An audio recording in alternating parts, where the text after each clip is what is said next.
Hey, Jack. All right. You got the stuff? Yeah. All cleaned in oil. Oh, yeah. Beautiful. Beautiful. Let's get it on. Who are these guys? It's my theme music. Every good hero should have some. Hot damn, it's time to get down to the jam. It's time to get down, it's time to get down, it's time to get down to the jam. I said it's time to get down to the knowledge, gonna get on down with the know. On the morning coffee show, on morning coffee with Keith, here on Pop Culture Minefield.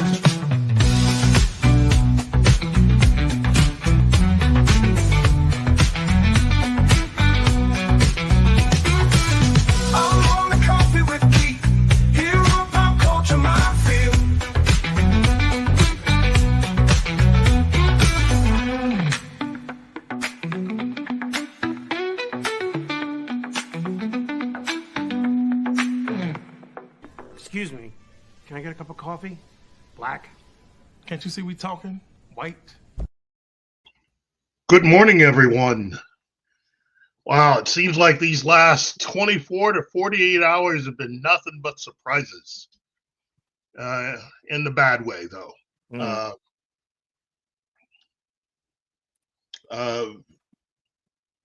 Lots of celebrity death over the last 2 days. And at this point, I think the number's up to 3. So,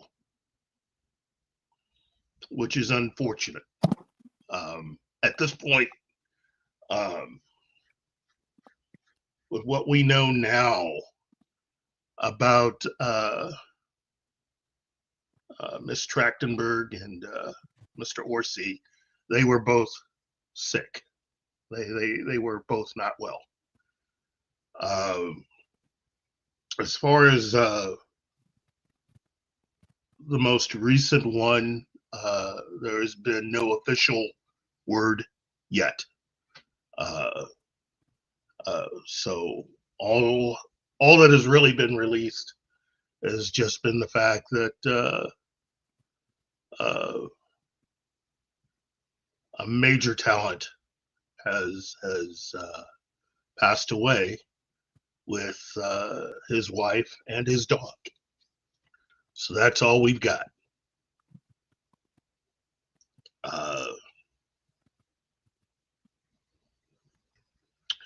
There's a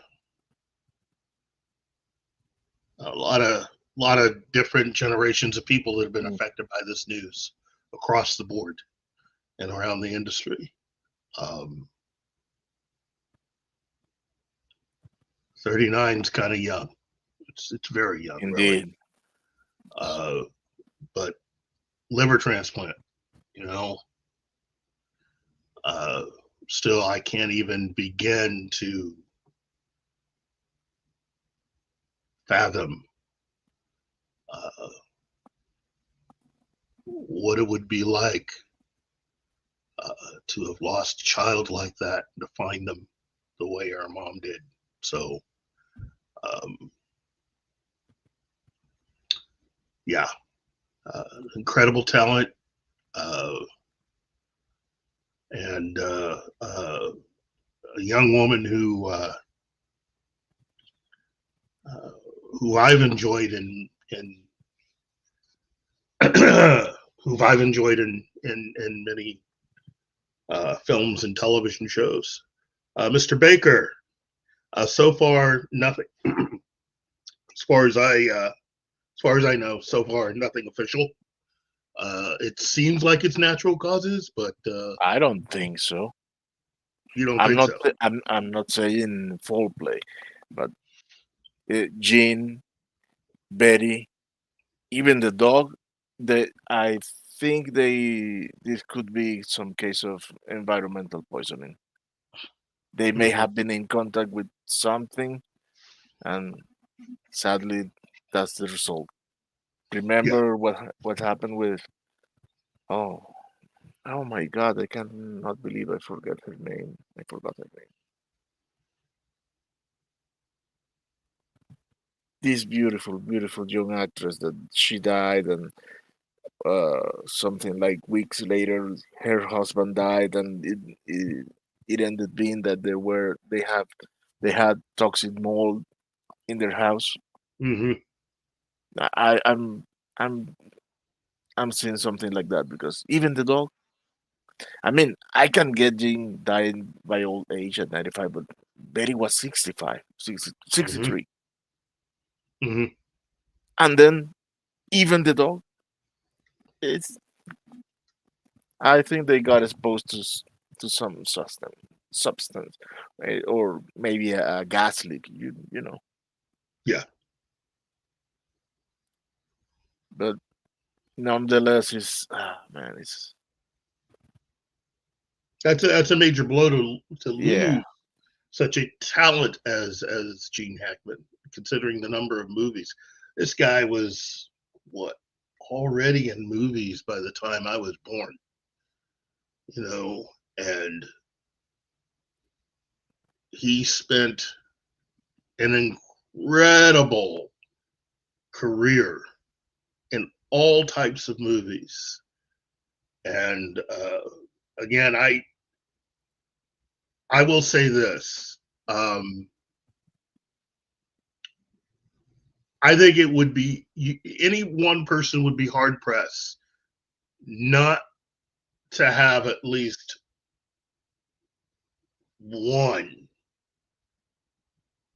not to love at least or like one of Gene Hackman's movies.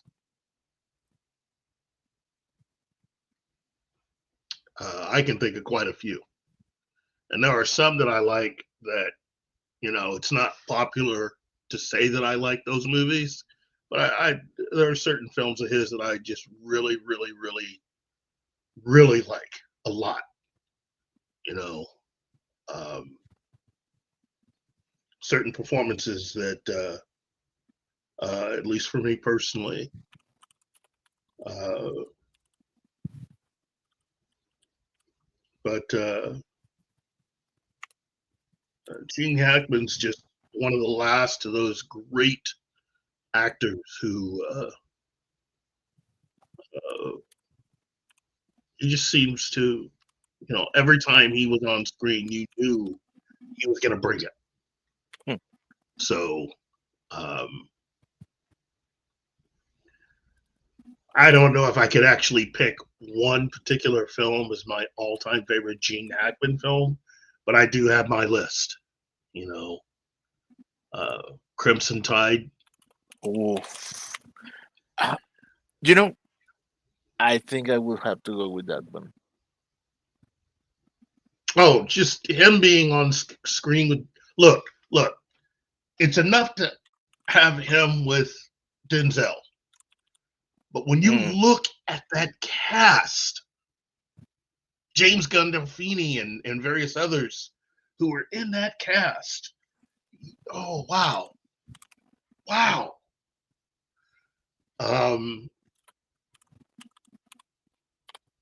yeah, it's and then as I said before, there are certain films of his that I love that I know other people don't. Like Wyatt Earp. I love that film. Uh, again, Gene Hackman and an incredible cast for that movie. Uh, in my opinion, some of Kevin Costner's best work. Uh, and of course, just his ability to bring it, even in films that may not have been the best, like Superman. Uh, it would be Superman 4. oh, You know, we don't talk about that. I know, but I mean, it's the totality of someone's life. He was in the movie. Um, so yeah, look, the first Superman film, the first two Superman films, as far as I'm concerned, that's as far as it goes, with those films. But yeah, it's just every single time he popped up on screen. And again, when you think about all the other actors in those movies with him, I know that there are a few of you out there when I mention this movie who are probably haven't seen it, but The Conversation.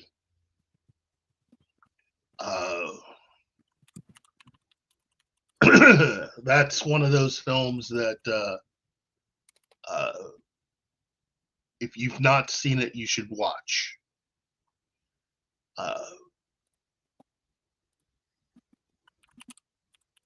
It's just an incredible film, incredible movie, especially with Harrison Ford's performance in it. Because I don't think he's ever played a character like that. I don't think he'd ever played a character like that before or since, like he did in that film.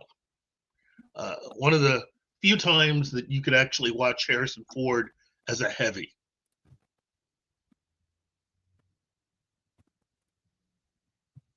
And he was convincing.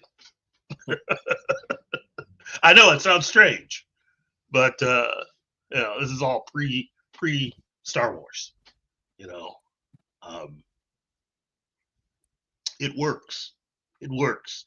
And when you listen to Harrison Ford's description of his character for The Conversation, you could tell why he really loved that film. But everybody was bringing it. Another good one, French Connection. Popeye Doyle, another great role. The thing about him is that this is a guy who had so many classic roles. Most actors would give everything to have just one memorable role. And Gene Hackman had multitudes. Multitudes. Some people really like the Royal Tenenbaums. Yeah, Andy Morrow. Yeah, see that, but that's more of a younger thing. That's more of a youthful thing. And Dude, as Bat far as 21. I'm concerned, yeah, Bat 21. As far as I'm concerned, Enemy of the State is a pseudo sequel to The Conversation, because he's basically playing the same role in both movies, down to how he's dressed in both films. He looks like he's wearing the same glasses. He's wearing the same coat. His character is basically doing the same thing in both movies. But The Conversation's a better movie. Nothing against Enemy of the State. Enemy of the State's one of those films that, but The Conversation's just a better movie.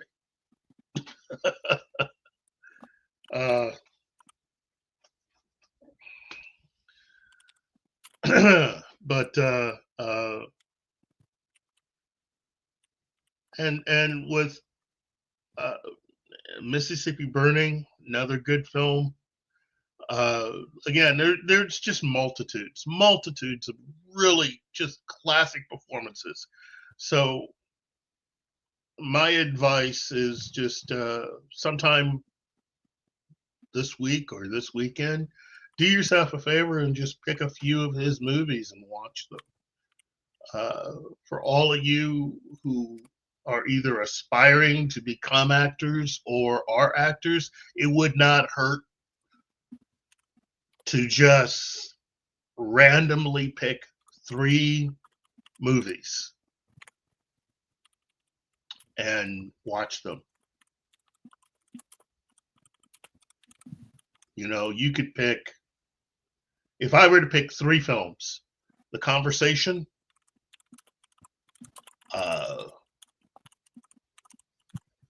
Another one would be the Royal Tannenbaums. And third one would be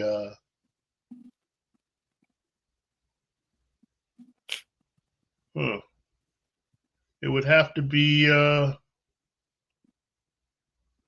there's so much to pick. You know what? The third one then would have to be Superman. And Nadia the gets reason it. the reason is that those are three different performances. Actually, you know what? I would replace Superman with Hoosiers. There you go. Those are three different performances, three different types of characters, all from the same actor. Yeah. French Connection is always good. You cannot go wrong with French Connection.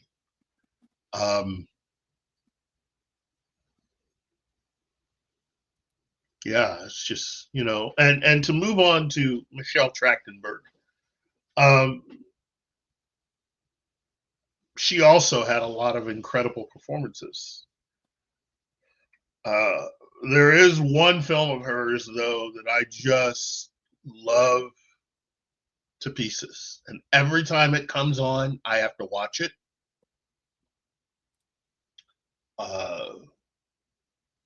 I just think that it's definitely a film that is not for everybody, but I think it's funny. And I just, yeah, it's Euro Trip.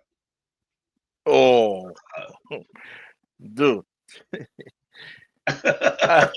Dude, I freaking love that movie. I know, right? My daughters love that movie. Oh, the nude beach scene. Everything in the movie. The guy, the creepy guy in the train. He's cozy. Oh yeah, the train tunnel. Oh wow! I mean, there's a lot of stuff in that film that you could not make that movie today. You definitively could not make that movie today.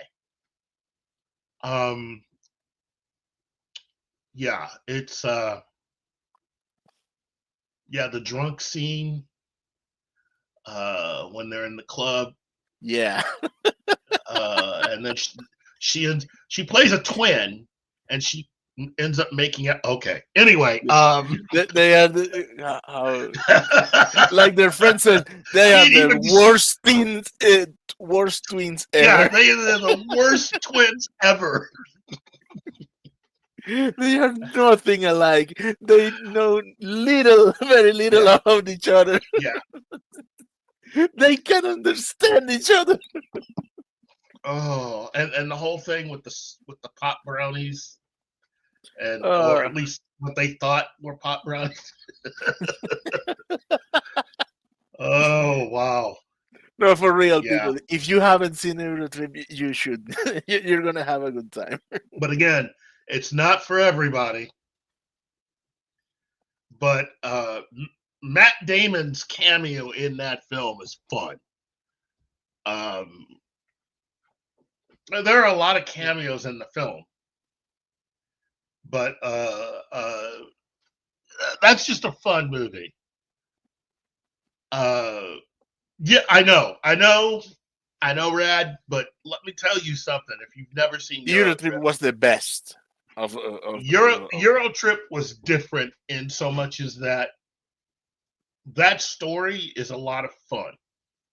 Most of the movies that came out at that time were done in such a way that they were really just excuses to put certain jokes or to get certain reactions to shock the audience. Eurotrip surprisingly holds up as a story. You can watch it from beginning to end. And again, it's it's not PC. No, by all means, no. It is not a PC movie, so I warn anyone. I If you wanna, if you get you're offended easily easily, offended. don't go there. Yeah. But I will. That will always remain part of a series of films that I just love watching, and that always make me laugh. Excuses. Oh my god, that movie is on another level. Again, I tell people all the time, if you've never heard of the film, Google it. Google that cast, because some of those actors have wound up in some interesting roles. The best friend who was always all about sex, and he wound up on Justified. You know, that's what surprised me. I mean, he goes from comedy to doing drama and other shows. I've seen him He on was shows like The Blacklist and in stuff like House. that. He was in Yeah. House. And so all those actors have wound up some incredible places. But I say just look at all of the people that made cameos in that film. It's the cameos. The whole film, in my Lucy opinion, Lawless. holds up. Yeah, Lucy Lawless. She has a very interesting. Yeah. Fun to six. Uh, And the free T-shirt. yeah. You know, We have the soccer racers. hooligans were my favorite characters. I love those guys. Oh yeah, Vinny Jones. He Oh, owns Vinny that role. Jones. This also you know, I had seen Vinny Jones in various things, but this made me a Vinny Jones fan. With this performance and his performance in the Netflix series The Gentleman, Vinny Jones is definitely one of those people that I just love watching. So, but getting back to Michelle Trachtenberg, the truly sad thing for me is the fact that it looks like they're going to do the Buffy revival series, and it, you know, a lot of people, myself included, just sort of assumed that Michelle was going to be a part of it, considering what happened to her character post television show, when they ended up doing all of the Dark Horse comics, seasons 8, 9, and 10, and the direction they took with her character. What made those comics really was the fact they had the Buffy writers and Joss himself work on those. So it wasn't like it was just a comic book. This is the official route of the stories. If Buffy had gone on as a series for at least 3 more seasons.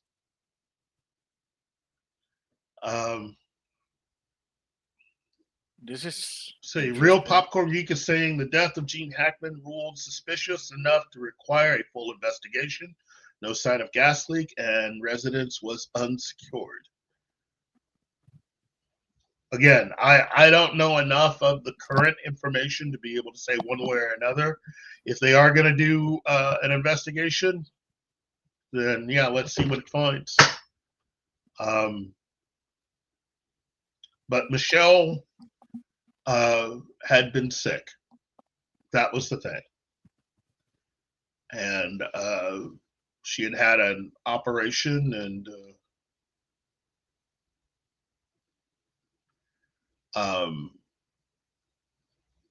Rad, I see what you're saying with that. I don't know. I haven't gone that far in my thoughts. I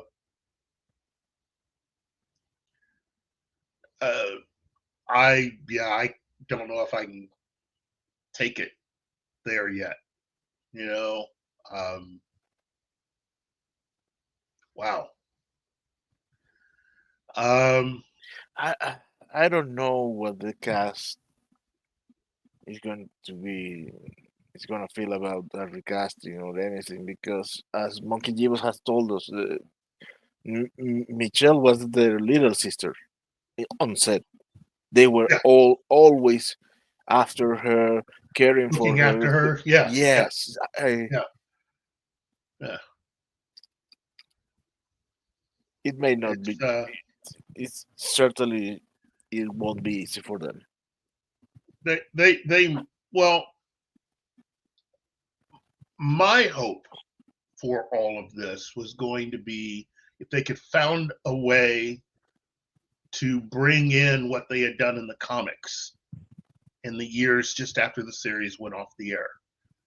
If you use that as your basis for storyline opportunities, and again, nothing that had ever been mentioned either on Angel or any other reference ever went against anything they did in the comics. In fact, I was hoping, and I'm still hoping, that this new revival series will at least get us to where the comic book Frey was. Because that's really meant to be the end of the story with that character, in a way. The future that it sets up, a future of humanity and the vampires, and what happens to set up that story. But again, getting back to Michelle Trachtenberg, though, we can get lost in all the Buffy details. I had almost forgotten that I was just going to talk about that, Bill. That she was in Inspector Gadget, Harriet the Spy, Gossip Ice Girl, Princess. Ice Princess. That was another one. You know, she very good actress. She was a very, very good actress. But yeah. And then finally, Roberto Orci.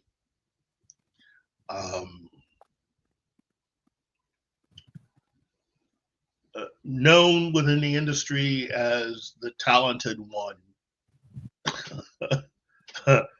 of the two when he was paired up with Alex Kurtzman. Mm. If you really want to be truthful, Roberto Orci was one of us. He was a real fan, a real geek. If you ever get a chance, when my other twin brother, Robert Meyer Burnett, was on the Campia show and was talking about Roberto Orci. Yeah, what he had to say, check that out. He really, really was one of us who just happened to be in the company of people who aren't. You know, he and Alex Kurtzman met when they were younger and decided to get together and write and do stuff. And that eventually led both of them to being hired to write for Hercules, the Legendary Journeys, and Xena Warrior Princess. And then they were poached by J.J. Abrams. The thing is, out of the both of them,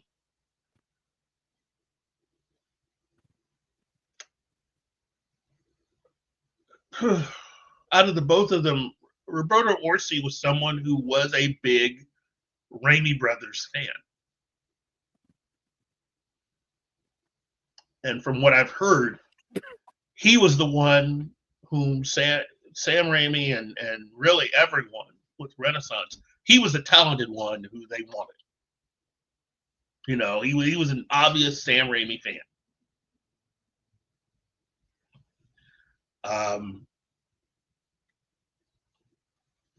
I have been hearing stories about people's interaction with Roberto Orci, and his fan card was definitive. He knew this stuff. I never realized how deep he was into a lot of it, especially Star Trek. He knew it.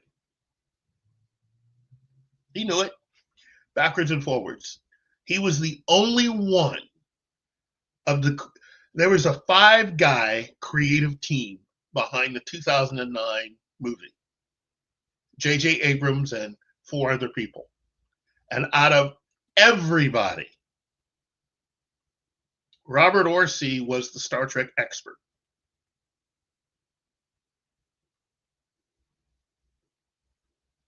I often have referenced doing this show that if you own a copy of the 2009 Star Trek film on Blu-ray or DVD, go to the special features, and they do this Star Trek trivia thing where all 5 of the creatives behind the movie, JJ and the other 4, take a quiz, trivia questions on Star Trek.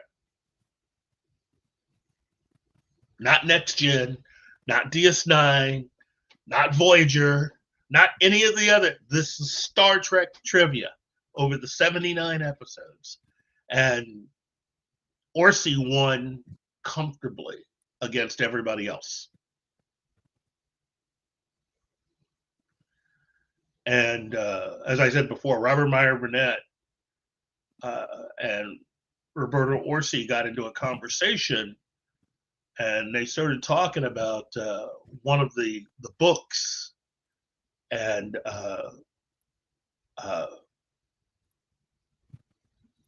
Robert talked about how this one particular book would have been a great story to adapt. And Roberto Orci agreed. But he said, you know, with these characters, if you're going to work into that story, you need to work up to that, considering where that story is within the lives of the characters. I mean, look, if you can impress Robert Meyer Burnett with your Star Trek knowledge, you definitely have got something. But it also says a lot, in my opinion, about how much he was valued within that group. So when it comes to Star Trek, the Kelvin universe, you know, what little was correct, you could pretty much just say that's Roberto Orci trying to be a Star Trek fan amongst heathens. Trying his best to make it as good as possible. And then, of course, everybody either knows or probably doesn't know that Roberto had been promised the full control over the 3rd movie to write and direct. And he was fired from doing that. And that the criticism was that the script he had produced was, quote, too Star Trek-y, unquote.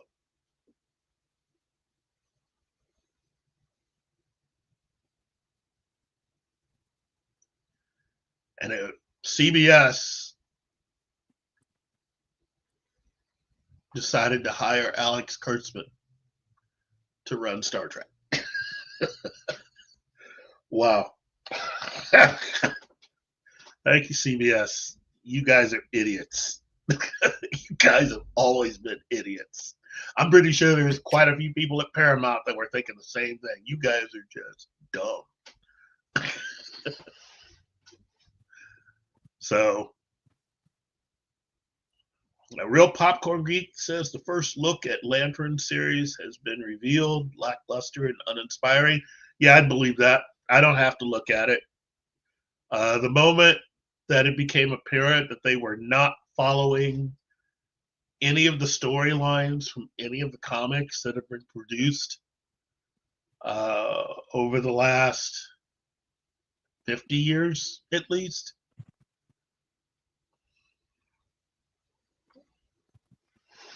Yeah.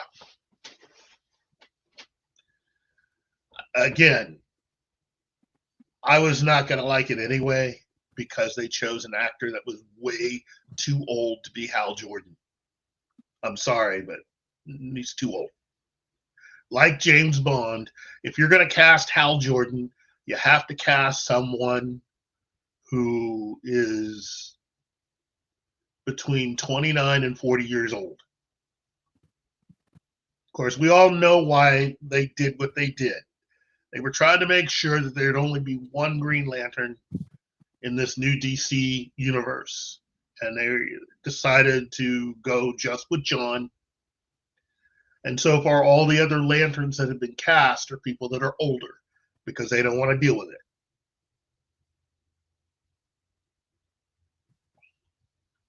And for those of you who haven't heard yet, there's an animated series coming also. And all I could say about that animated series is, wow. I was not a fan of My Adventures with Superman, and so it's a sequel or spin-off series called My Adventures with Green Lantern. And the description, I know we're going a little off topic here, but the official description of My Adventures with Green Lantern, it will follow high school student Jessica Cruz, who has her life upended when, according to the official logline, a Green Lantern power ring falls from the sky and chooses Cruz to be its champion. Things get even worse when more debris from the Lantern's ancient space war arrives, along with their alien foes.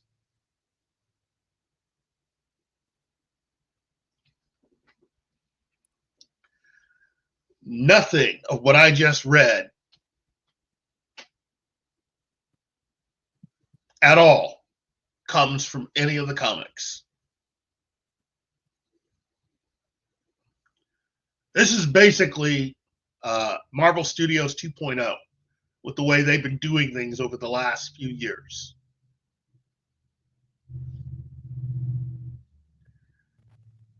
And yeah, you're right, Brad. Why? Why?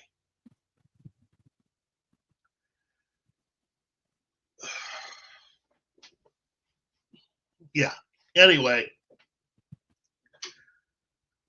No, that's Arrowverse, dude. Get that out of your head. That has nothing to do with none of the stuff that you saw. Look, let me put it to you this way.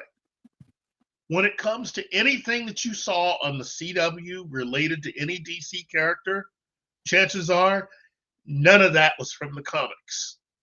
Meaning it was never gonna, it wasn't good. It just wasn't good. Period. I know there are some of you out there that's all you know, and that's fine. But the comics say different. Mrs. A. Howdy, howdy. And even though Diggle made an appearance on Superman and Lois, they had decided they weren't going to go down that road. That's the reason why you only saw Diggle, I think, in those 2 episodes from the first season. You never saw him again. Because that was after David Zaslav got control of Warner Brothers and basically decided he wasn't fooling with any of the Berlanti stuff. even though, Superman and Lois was a Berlanti-related show, he wasn't going to give Greg Berlanti any more chances. I think Batwoman pretty much showed how far Berlanti could take this. And, yeah,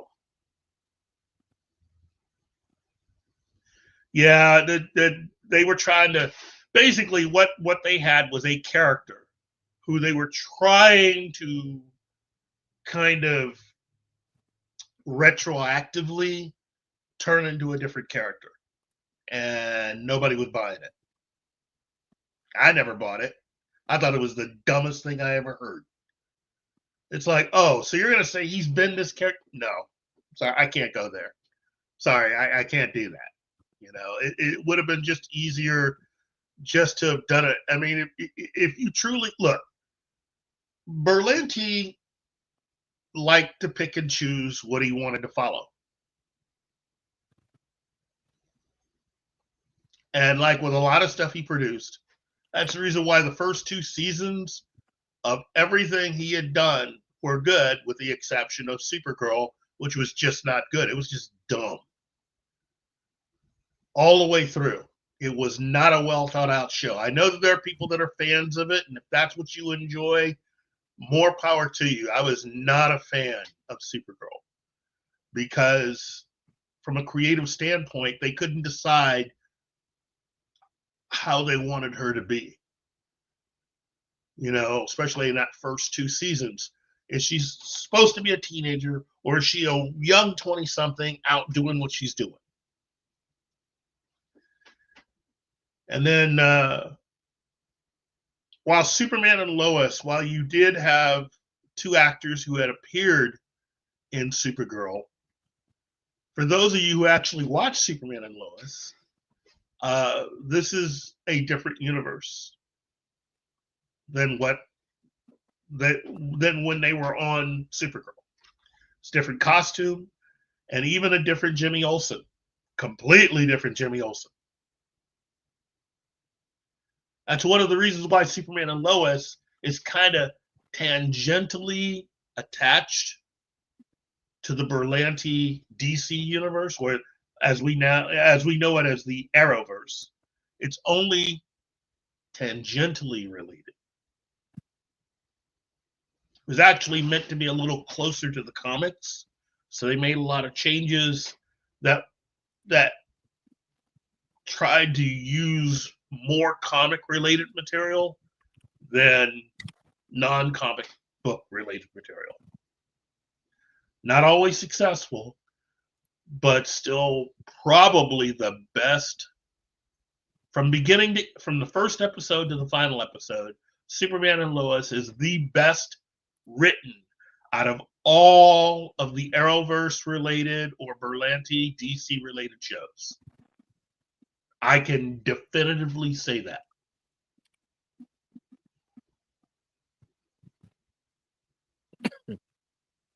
Arrow was only good until the beginning of the 3rd season, and then it was just bad.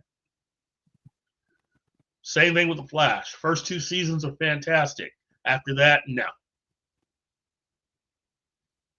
Legends of Tomorrow was bad from the pilot because I predicted the ending of it 15 minutes in. I knew exactly how it was going to end. And for those who never picked up a comic book, there is no Legends of Tomorrow in DC Comics. They don't exist.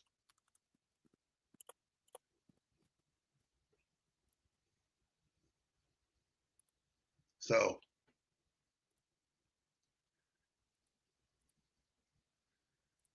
let's see. Wow, there's a lot of questions in here. Okay, hold on. Let me backtrack a little bit. Okay. First and foremost, again, everybody needs to understand something, because I know I take a little bit of guff when I remind people that there is a difference between what DC had been trying to do and what Marvel Studios have been trying to do versus what Marvel Entertainment had accomplished with Fox and Sony. Okay. Warner Brothers owned DC Comics and had since '75. They are a film studio that bought DC Comics to raid the IP, to use it as they saw fit. And guess what? Given the way a lot of you out there talk about a lot of the quote-unquote classic movies that they've done, hello, Mephisto, it works. Superman, 78. Batman, 89. It works when it works. People love it. In fact, Superman, the Donner cut of Superman 2, Batman Returns, all that stuff works. But that's Warner Brothers doing what they want. Okay? Marvel Studios was a studio set up by Marvel itself. So how they did things was different than what everybody else had done. You know, Warner Brothers, Sony, and Fox operated the same way. They weren't listening to comic book people at all. They just made what they wanted to make. Marvel Studios is different. They had someone in charge.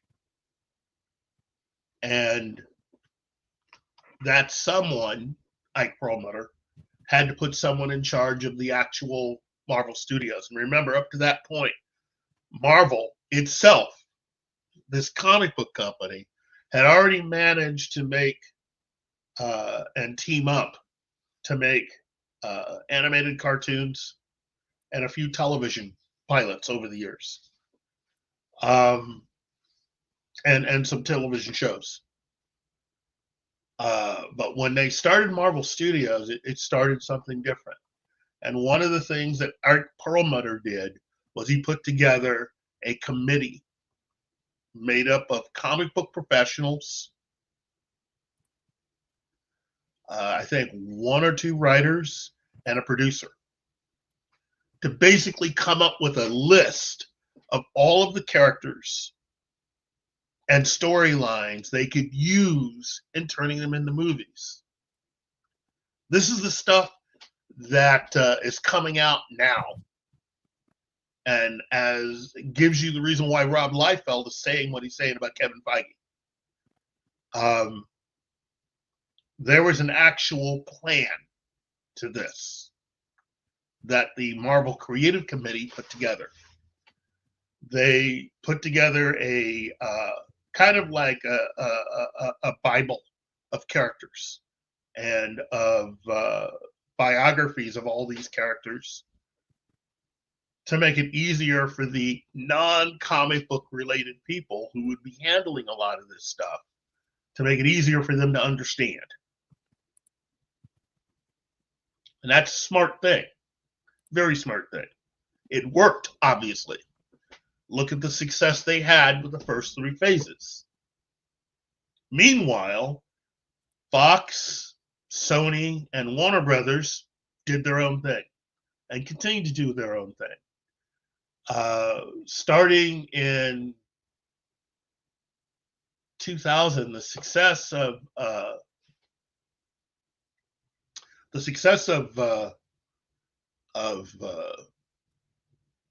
Batman Begins, coupled with the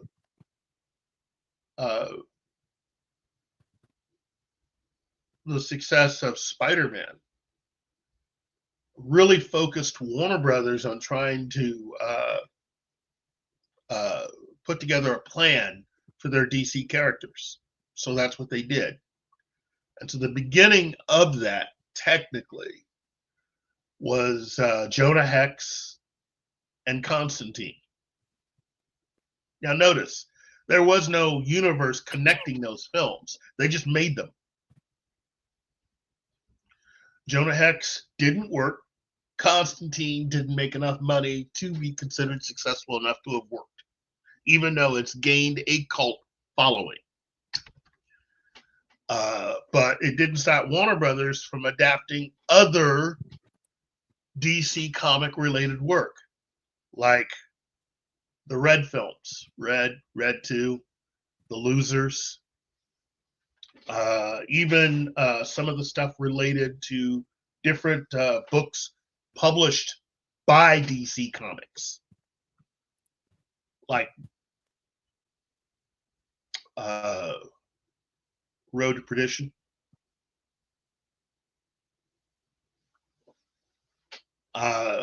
But that's the thing that Warner Brothers basically had. Warner Brothers used what they had and had a lot of success. Not as much success. Well, Marvel got the box office success. Marvel Studios got box office. Warner Brothers making DC related content got the awards. They got the gear. And again, just to put it out there, I know this really, hurts a lot of Marvel fans, but hey, you guys should soothe that hurt with the box office that you've made. But understand, so far, only DC Comics has 2 Academy Awards for acting, for comic book related content. Nothing to compare. You can't say anything. You really can't. Marvel, you made a lot of money, but according to the Academy, DC Comics 2, Marvel 0. Can't say anything to that. And it's for the same part. That's the funny thing about it. The same part. 2 people won an Academy Award for acting for playing the same role in 2 different movies. And it won one person a Best Actor award and another person Best Supporting Actor. We're not talking the minor stuff, the stuff that people like to point out there for visual effects and costumes. We're talking the main awards here. So far, Marvel has not gotten any. But they made a lot of money. So in the end, everything kind of balances out. But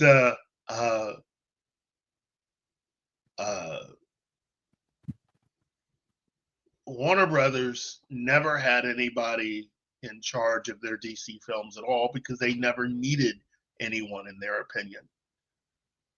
So again, when they were successful, they did it basically just making movies. Period. They didn't need a plan. They wasn't any kind of connected universe. They just were making movies. Some films worked, some films didn't. That's the way it worked out for Warner Brothers. The same way it did for Sony, and definitely the same way for Fox. Fox definitely, they didn't care. As long as the films made back the money that was poured in to make them, they really didn't care. Marvel Studios had to, because it was Marvel, a comic book company that was basically behind all of this stuff. But again, as I said earlier, they made out big time and it worked for them. So, of course, Kevin Feige gets left to his own devices after the end of Endgame, and you see what he's come up with. And this is a guy who said he was a comic book fan, air quotes. You know, a lot of you out there is, oh, Kevin Feige's the best. According to who? He's a comic book fan. According to who? You know, I mean, proof's in the pudding. You know, Shang-Chi, crap. Eternals, crap. Black Widow, crap.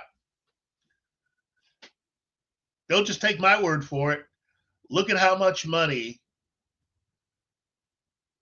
Disney made by way of profits for all of the films they put out, from Iron Man to Endgame.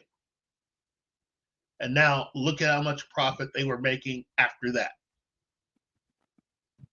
Remember, Spider-Man films, those are really Sony projects.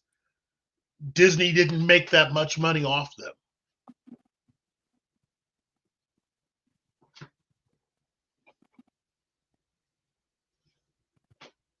And the films that made a lot of money, that was good because they spent a lot of money.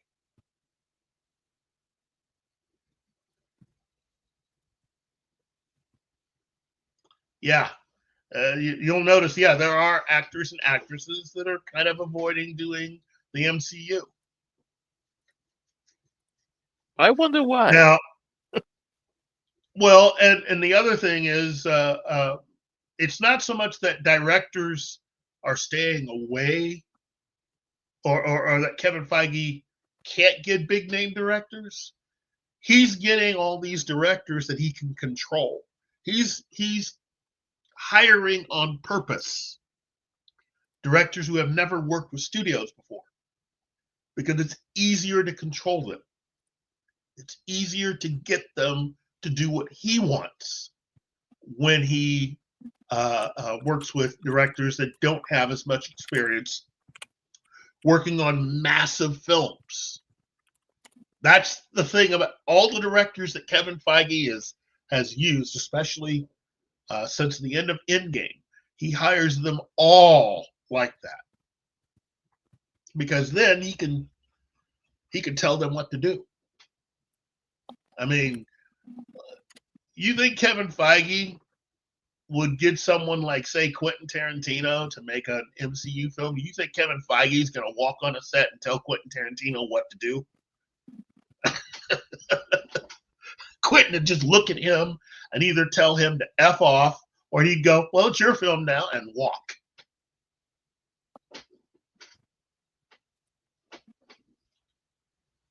That ain't happening.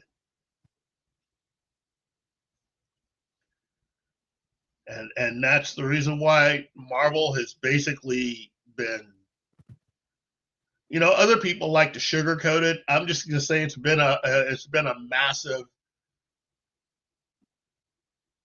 massive failure, with the exception of the Spider-Man films and Deadpool and Wolverine, because they have been financially, when it comes to making these films, just like in the first three phases, for some reason, Marvel seems to have lost the ability to be able to make movies that people want to see and do it without a lot of heavy reshoots, let alone spending a lot more money than what they've been telling people they've been spending on their films.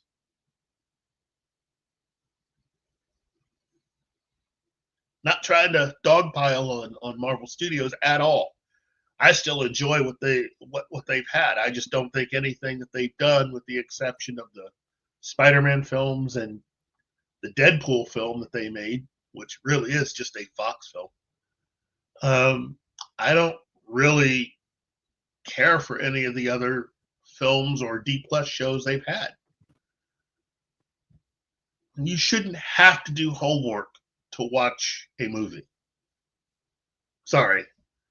That's also part of the reason why they're losing people. There are too many things that they have to watch just to be able to sit down.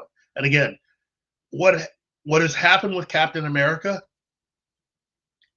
and Anthony Mackie pretty much is what is wrong with every film after Endgame.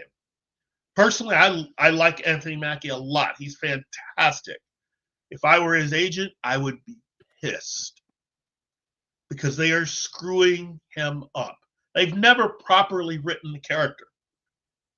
They haven't really done anything to really give the character anything. And as far as this movie's concerned,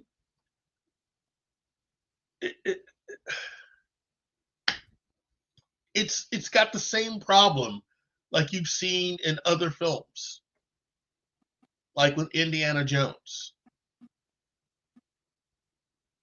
most recent Indiana Jones. He's a guest star in his own movie. That's pretty much what they did.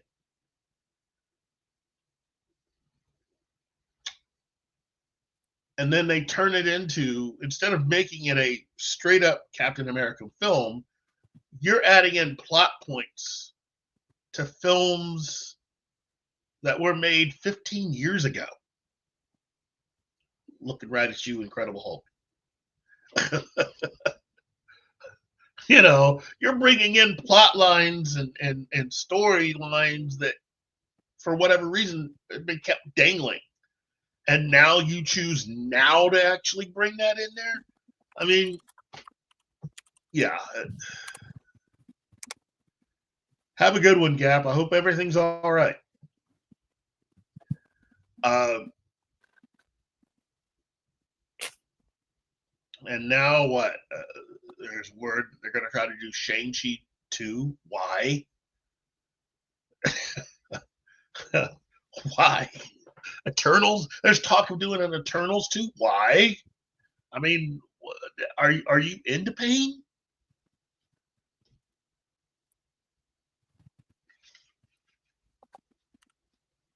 So yeah, don't get me started on Marvel Studio films post Endgame, especially the D plus stuff.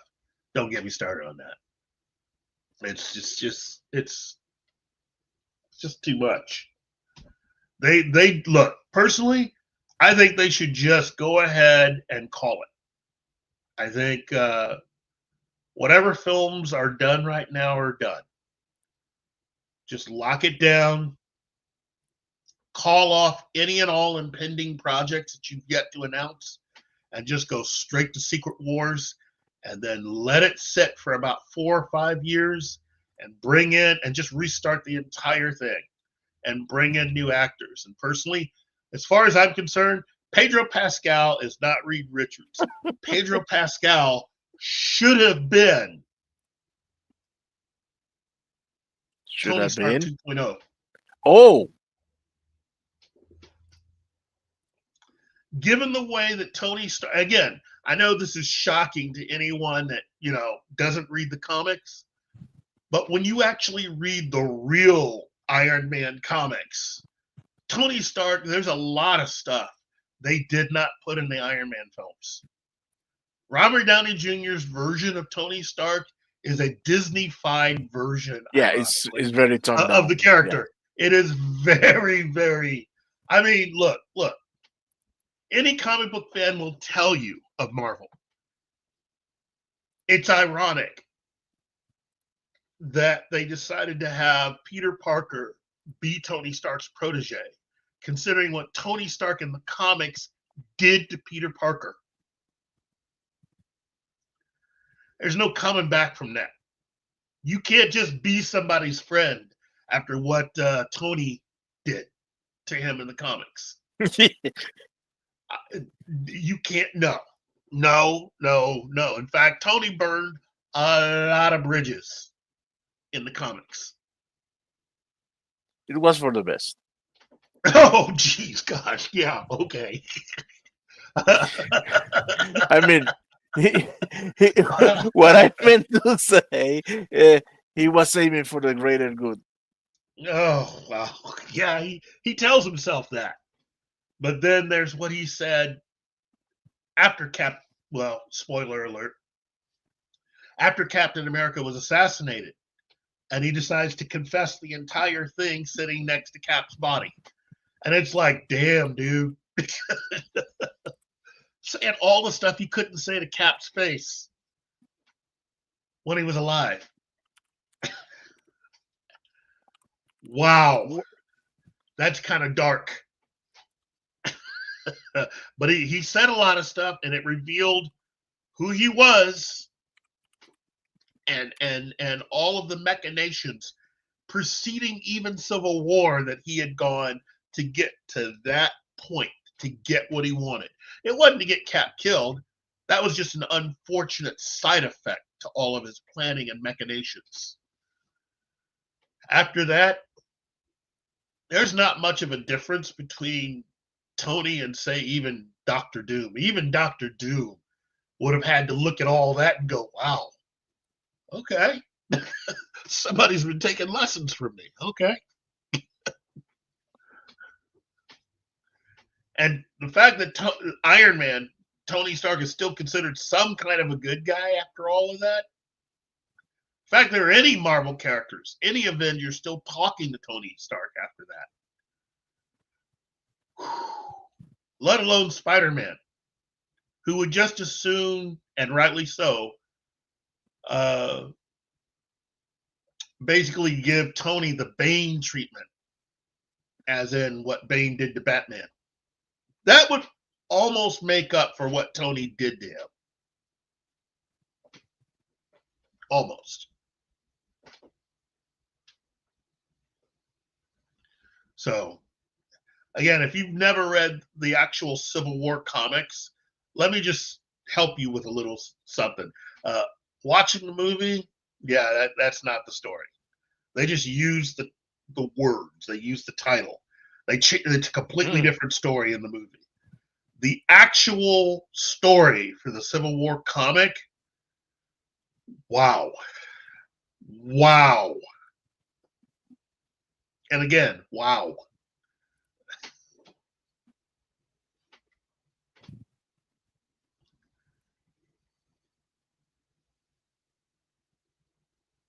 Okay.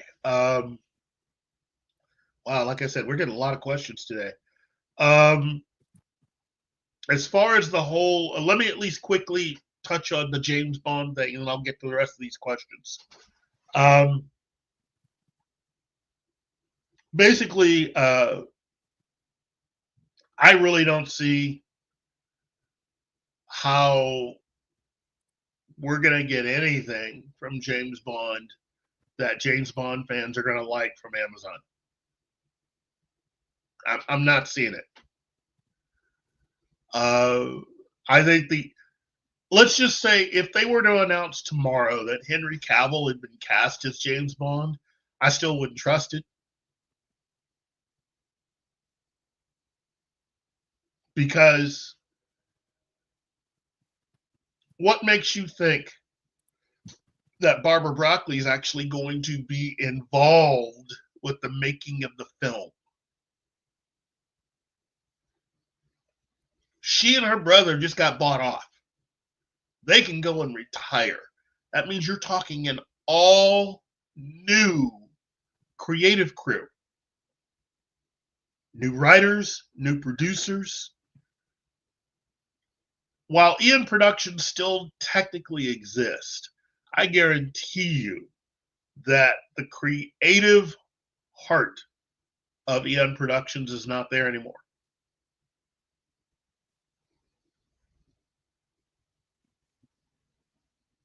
And you bring in Henry Cavill. No. Sorry.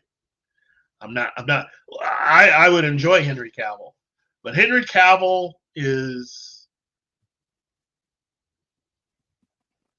he's breaking the rule that Sean Connery set in talking about Bond. And it's a rule I agree with. Nobody should be playing Bond after age 40. The only only way I can see someone playing Bond after age 40 is if you're adapting the John Gardner books.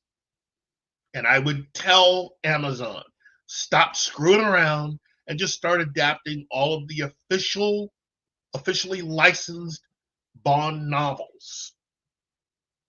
Okay? To me, I get it. You know, it was only a matter of time till they ran out of original Ian Fleming stories.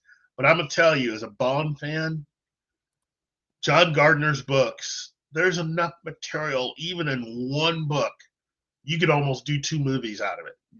Every one that you do, every film you make, you could have it be a 2-part movie.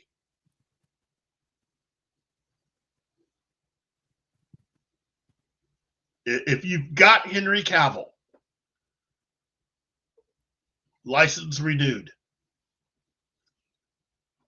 that's the one that you do. Do that. License renewed. My personal favorite would be Icebreaker, but it's too soon for Icebreaker. License renewed. Do that. And I would almost say, and this is going to sound strange, I would almost say that Henry Cavill should wait. If he's going to be your Bond, make him wait another 5 years. When he's about 45, then have him do this. The John Gardner novels, yeah. Make him wait. He shouldn't be in his early 40s. He should be in his mid-40s. By the way, we need to say hello with a video to our good friend Tim. By what name are you known? There are some who call me Tim. Hey. Good morning, Tim. Okay, now let's get to it's the main man himself. Big Brother. It's the Big Brother. Comic book, Mr. Artist Extraordinaire, Mr. Musician, because he actually did make the theme to my show, which my brothers really, really like your music. And yeah, James got his full length copy of the song. How are you, buddy? I'm doing okay. I was because I went to bed last night around 2:00, between 2 and 3. Oh, talking with Tom.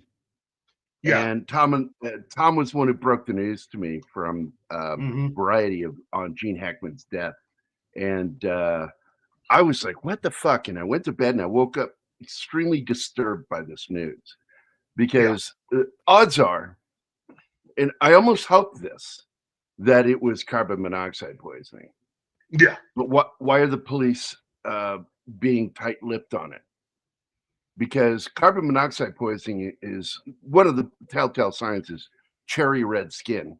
Even if they're mottled and been dead for a while, you will see that coloration still. It's disturbing that they are tight-lipped on that. But I guess I don't know, because they were found yesterday. Yeah. And it's just bothering me. Yeah. It's just really bothering me. Because look, the guy was 90, his wife was only 63, and their dog, all 3 found dead in the house. And immediately my mind thinks, oh man, carbon monoxide poisoning. Because it's a fucking silent killer, man. Yeah. And you don't smell it. It just happens. Well, I mean, if you're asleep, there are worse ways to go. That was my main thing. When I thought it was carbon monoxide, I figured, that's CO2, Meth. CO. It's carbon monoxide. There's only a single oxygen molecule. If you're gonna go in your sleep, and but I mean, if this is actually a little more quote unquote complicated, then yeah, they definitely have to do an investigation. But wow, Well, I think in this case, they're saying they don't suspect foul play, so immediately I feel relieved, in hearing that, because that again tells me most likely CO poisoning. Wait, And in chat we have been having some updates. For example, this one. oh shit. And there's another that says, Okay, this is what I was disturbed about, because my mind plays that if it's not carbon monoxide, then something happened here. Mm-hmm. And and there are those on Twitter today that are saying, with the threat of the Epstein list being released tomorrow, that to suddenly see this is concerning. And I just could never imagine, because so many people speak so highly of him as a man, not just as an actor, I'm talking about as a person, it just struck me as something that wouldn't be connected to him. That's why. That's because they wanted to be discovered if they left the door open. This, you know what? After everything that happened with Cat Williams and everything else, I'm no longer that surprised.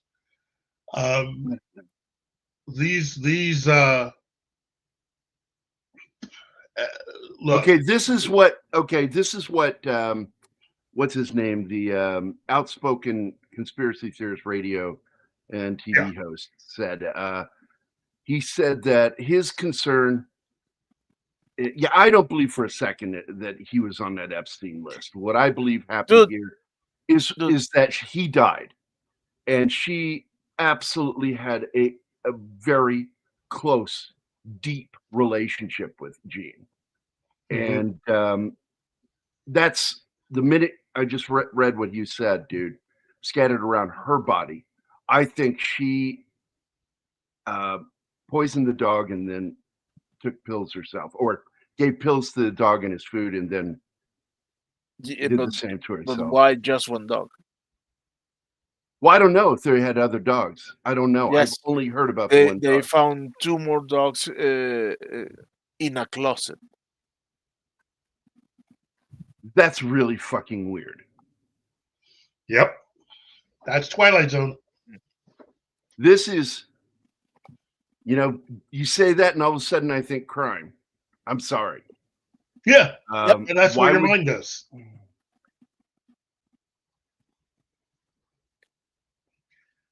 Look, we can speculate all day long, but it's going to take another day or two. The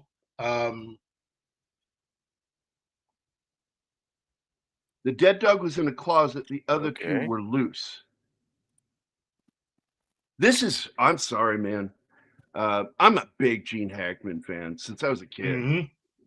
And I was just saying that today. Yeah. Well, there's nothing you can speculate on, Alpha. You can only hear what you hear. Speculation and, get mad at people for letting their minds work. Alpha, come on, dude. People's minds, and I grew up in a world where there's a lot of dark shit. And how goes the saying? The mind hates a mystery. Yeah, and the other problem is that the greatest exercise a human has is their brain jumping to conclusions. That's a fact. You can get mad at people for it or act condemnative of it, Alpha, but people are going to be fucking people. And I'm sorry, I have a mind designed for figuring crimes out. But what this sounds like to me is a death, natural death, followed by self-deletion. And maybe somehow, I don't know, the dogs is the mystery now. The dogs are the mystery. I just think that the popularity of true crime TV shows and podcasts, I mean, this is definitely something that a people fortune has been made on stuff like that. Yeah. And this is definitely one of those situations where in real time we're all in the middle of a true crime situation and people want to figure it out. Was it a crime? You know, because look, I know and I've read how close they are. They're very close knit. They spent all their time together. So self-deletion sounds plausible, you know, that because he's fucking 90, man. You know, 95. And was he 95? I thought he's 90. Okay, 95. No, he's 95. So, you know, his end, like there was a crime in that house. It sounds like he probably died and it broke her. But the dog is the mystery part. So we need to call in a private detective to figure out what happened to dogs. But God knows, man. Gene Hackman. So we were going to do Frankenstein on Saturday, and we're going to do Slapshot tomorrow. Brian is sick as fuck, so he can't do the show tomorrow, and I'm only wanting to do it because I want to have Brian on. So we need to change for tomorrow's show and Saturdays. And now I'm thinking Gene Hackman. We could have a Gene Hackman weekend. Yeah, I mean, it's all about just picking which ones. I mean, again, we were talking about it earlier on the show. You have, you know, he's played so many roles, and so, you cannot be any kind of a film lover and not have at least one Gene Hackman movie be a favorite, right? I mean, it's impossible. It's impossible for someone to be able to say, I hate every movie that Gene Hackman was ever in. Well, what about Superman and Superman 2? Hated him. What about Bat 21? It was boring. What about that Hoosier movie? I hate basketball. You know, it's like, it is humanly impossible to hate it. I got to be honest, I hate the films he was in. Bonnie and Clyde is where he really broke through the surface. Yep. And it got him going, you know. Yep. And cool story about him. Do you know who his roommate was when they were coming up in New York? Yeah, that was Dustin Hoffman. That's right, Dustin Hoffman. And that's why they're so close. All these years, they've been very close friends. Well, and, they met they met as part of not an acting class. They met as part of an acting troupe, and Gene hated everybody in that troupe, but Dustin. So, and that's funny to me. But yeah, they lived together. Back when he was working up there, he because he's a former Marine, you know, served in the Marines, and a very progressive, liberal Marine, which is unusual. And because I've always joked that you'll find an atheist before you find a liberal in the Marines, and I'm talking about infantry. But he was also a problem Marine. He was a troublemaker, always in trouble. He ran into his former commanding officer, and he was an usher at I think it was the Hyatt, the big hotel in New York. That's the Hyatt, right? Yeah. And he was a doorman. And the officer walked in, turned and looked at him and recognized him immediately. And he's in a uniform. And he just sort of gave him a very disparaging look. He says, I see you traded one uniform for another. And then just walked out. And he was probably in his head going, motherfucker recognized me. Well, that's the thing about Gene Hackman. He got in trouble early in life, and I think he even served time. Yeah. So, and then turned around and got into the military after. He led a very interesting life, but the roles that he has played oh man, it covers so much, so many different eras, and again, as I said earlier, when you think about all of the movies that I seem to really dig him in, he's got an incredible cast that he's playing against. Crimson Tide. When you look at that entire cast, that's just strong. Well, and also you've got Denzel Washington versus Gene Hackman in that movie, and those two went toe to toe in that movie, and there was not a weak performance anywhere within that film. James Gandolfini, and Viggo Mortensen, and I mean that entire cast is stacked. People often forget that when you consider a lot of his films, when he's there and he's on his game, you look at the rest of that cast. You've got to be on that level. You've got to be with it, or else, because Gene never suffered fools on set, and you're either with him or he was probably gonna say something. But even in the movies that didn't do so well, he's still the best. I mean, any actor would give their left arm to have one memorable character. Look at how many memorable parts he had in his entire career. Popeye Doyle. This is a great character. Lex Luthor, great character. The father in the Royal Tenenbaums. It's not the comic character. Lex Luthor, but it's a great Lex Luthor. Yeah. It's just, it just goes. And again, there are some of his movies that I like that I know that a lot of other people probably don't. I loved his performance in Wyatt Earp. I thought he was fantastic in that film. In fact, I love everybody in that film. But I just think that Gene Hackman, when you had him in your movie, you had to know that you were bringing in someone who could he could knock it out of the park. Absolutely. He could take any film and make it sell better just by being in it. I wanted to address this. I don't know if you guys know who he's talking about, Smedley Butler. He is a celebrated Marine, served in many campaigns, the Philippines with the war or the conflict with the Moors.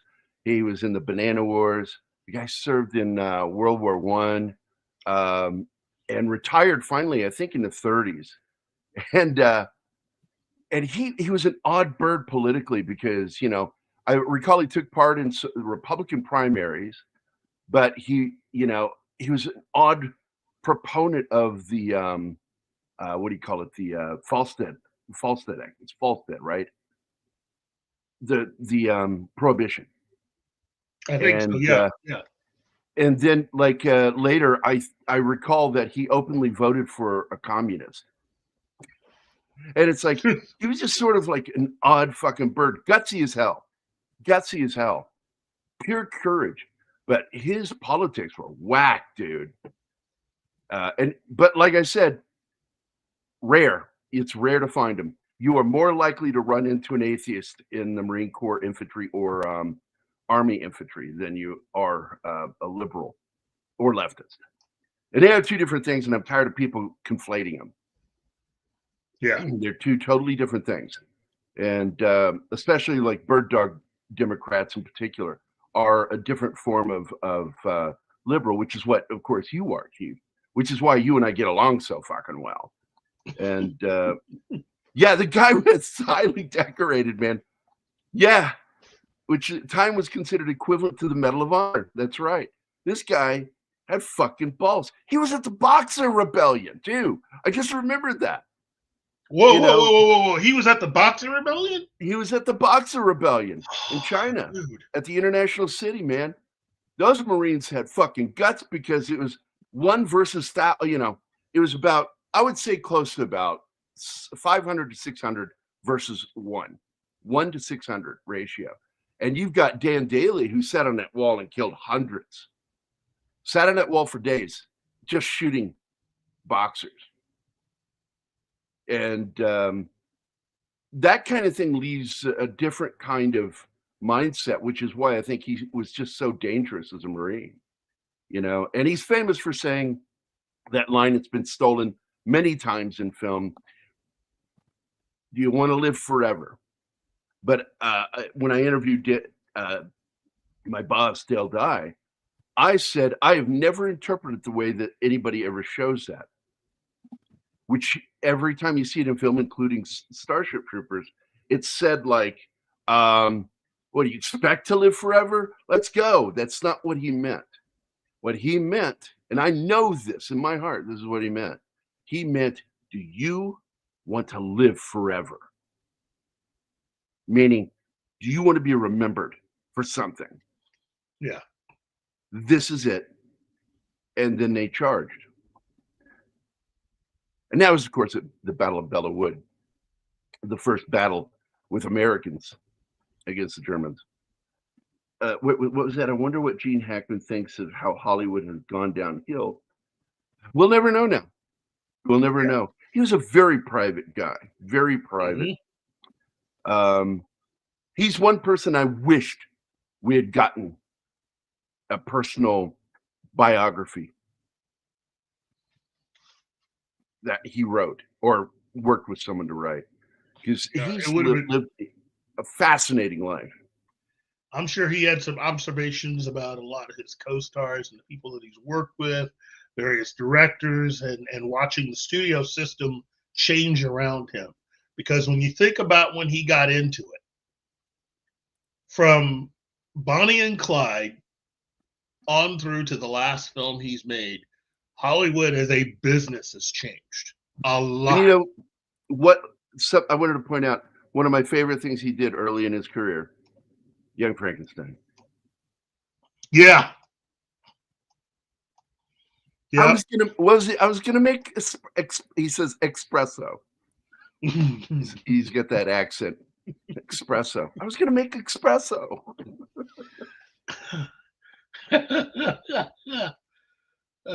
Yeah, we had talked about Gene Hackman, Michelle Trachtenberg, and Robert Orci. And Orci, yeah. His what did you say about him? I'm curious because I was busy, taking I kind of basically added to what my other twin brother, Robert Meyer Burnett, said, which is he really was the talented one of the two between him and Kurtzman. Kurtzman's more of a money guy. Kurtzman's superpower is that he can get you whatever you want. He's kind of like Radar from MASH. Yes, Josh Becker once said he fails upward. and that Orci was the guy who was like us. He was a nerd. He could he loved comics. He loved movies. He loved all of it. But when it came to something like, say, with Star Trek, he was the only nerd. He was the only Trekker or Trekkie in the group. Everybody else was just people that kind of sort of knew a little bit, if at all. And then you had Kurtzman, who knew nothing. And who did CBS hire? The guy that knew nothing. And it's just, I just think that it really is sad, because personally, I would have loved to have seen Orci interviewed about what actually happened with the third Kelvin movie. Well, Kurtzman killed him, so we'll never know the truth. I'm joking, by the way, YouTube. That was absolutely a dark joke. I need to say something real quick here. Yeah. Alpha, we did do the package. I think it was sometime early last year, and I do believe it was Military Monday, right, Martin? I don't remember. I love doing shows with you. I'm sorry. But the package, I love that film, and Anima went into it not knowing what to expect, and she really enjoyed the crap out of that movie. Tommy Lee Jones is great in it. In fact, it made me wish that Tommy and Gene had done more together. Yeah. But Orci's, what was Orci's part on Discovery? He had no part. No, they had already broken up as They'd already a parted writing there? duo. Yeah. That's the irony that when by the time Star Trek Into Darkness, I think they broke up as a partnership after Star Trek Into Darkness, and that Orci, being a Trekkie, took his shot like any Trekkie would. Oh, you're going to offer me the opportunity to write and direct a Star Trek movie? He took it. And then he got fired. Meanwhile, CBS comes along and decides Meanwhile, to hire at stately Wayne Manor, Kurtzman gets hired by CBS to basically oversee and create a Star Trek series. Wow, really? what? Orci had to sign an NDA for that? I wouldn't be surprised. That's why we never heard anything from him. Well, but that's the thing. Given when he would have had to have signed that, and yet now we're starting to learn certain things about Discovery. We're starting to hear things about Discovery from its original creator. He's not saying everything, but he's saying enough right now. Well, then we're learning that there was a different direction, that characters were completely different, that the basic themes of the show were completely different. In fact, I got to tell you, there really are no themes in Star Trek Discovery. Yeah. It was also a different group of actors. He had some big name actors that he was looking to put into Star Trek Discovery before he got fired. Before Brian Fuller got fired, and Alex Kurtzman took over and basically did that massive butcher job. He made it gay. He made the show very gay, and the irony here is people have said, well, Fuller was probably removed because Kurtzman wanted to push his agenda, and I'm like, Fuller's gay. What are you talking about? Yeah. There was something else. There was a creative difference in that Fuller's creative and Alex Kurtzman isn't. And that's the difference. Yeah. Fuller had a lot of, plus he was also, like Robert Orci, he was a Star Trek fan. He was a Trekkie. Yep. And they made sure to get rid of the Trekkies.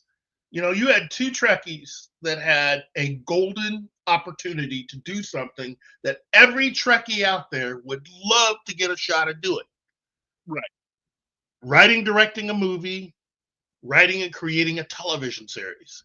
And just really, me saying it out loud makes it even more suspicious how they just got rid of the two guys who would have given anything, and they would have paid to do that. Brian Fuller said so.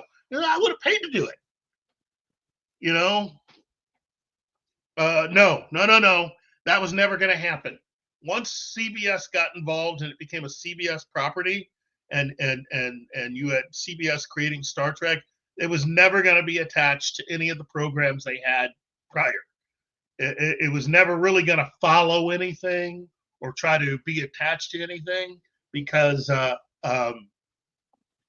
what Brian Fuller had created was meant to be different on purpose. be in its own. Basically, it was probably meant to be closer to the Kelvin universe version than it was anything else. And that was done on purpose because CBS wanted their own blank slate with Star Trek. They basically what they did with Magnum PI and Hawaii Five-0. Say who it was, so people know. That's that. Both of those were from Alex Kurtzman and Robert Orci, but a majority of the work and stuff were done by other people because both those guys were set up to create, but never really did the actual work once it became like Fringe. Fringe was created by Orci and Kurtzman along with J.J. Abrams. Which is why it was good, is Orci. Yeah, Orci and he, well, basically, again, I think part of the reason why their professional relationship ended was because it was becoming more and more obvious that Orci was the workhorse. He was the creative. And that Kurtzman was there to basically just figure out how to afford to do stuff and then, basically be a drag. Be the official Kathleen Kennedy of the two of them. Because that's really all Kurtzman's got. Yeah, and by the way, Kathleen Kennedy, you brought that up. And before I'm going to let you guys finish the show. But I wanted to bring up the minute that started getting posted, that she's leaving, I said, bullshit. This is the same fucking shit you guys have done 3 times previously. And you jump at it. Everybody, all of our friends jumped at it, except for Midnight's Edge. And I think a couple of our other friends, I think Valiant and Culture were showing some trepidation, falling for that shit. But everybody else is jumping at it. And I said, bullshit. I will believe that when she's gone. And now we find out it was bullshit. She's staying. And well, I think she was going to go, but because the information came out in a way that was not suited to how she wanted it to come out, she decided to just. She knows people want her out. She knows it. But I mean, she's going to stay to spite them. Yes, because the information came out the way it did, she's doing it out of spite. I think she was originally going to leave in December, but she's decided, you know what? Screw all them. I'll just stay out of spite. It's like, she's that petty. She is that good petty. on you, Lord Thoth, for not falling for that shit. Yeah. She's definitely someone who has stayed so long that she's out of other options outside. I just hope that she doesn't do the whole, I'm going to leave. But if you ever do another Star Wars thing, I got to be attached to it type of deal. He's going to do the same thing Amy Pascal did. Yeah, Amy Pascal. You can't do anything that I was related to in any way, shape, or form without my name being on it. Watch. That's exactly how it's going to go. And it's going to be there for one reason, not just for the money. It's going to be there as a stab at the fans. Yeah. Well, so I'm going to fuck off, guys. I'll let you finish here, Keith. Okay, Martin. I'll see you later. Hey, everybody. I'll see y'all tomorrow. I'll figure out what our movie's going to be. Yes, please. I need to know. Oh no. I was joking. I thought you were going to do that. All right. I'll find out what you want to do later, Martin. I'm going to go take a nap. You tell me later this afternoon or evening. Okay. Dude, no, I'm for real. Tomorrow we should do Eurotrip. What was that you said? Eurotrip. I don't know what you said. Eurotrip tomorrow. Eurotrip. Yeah.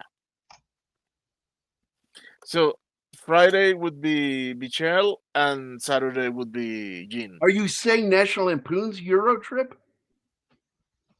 No. Yes, Michelle Trachtenberg's movie. Yes. Euro But Trip. that wasn't National Lampoon. Wasn't it? I thought it was the National Lampoon film.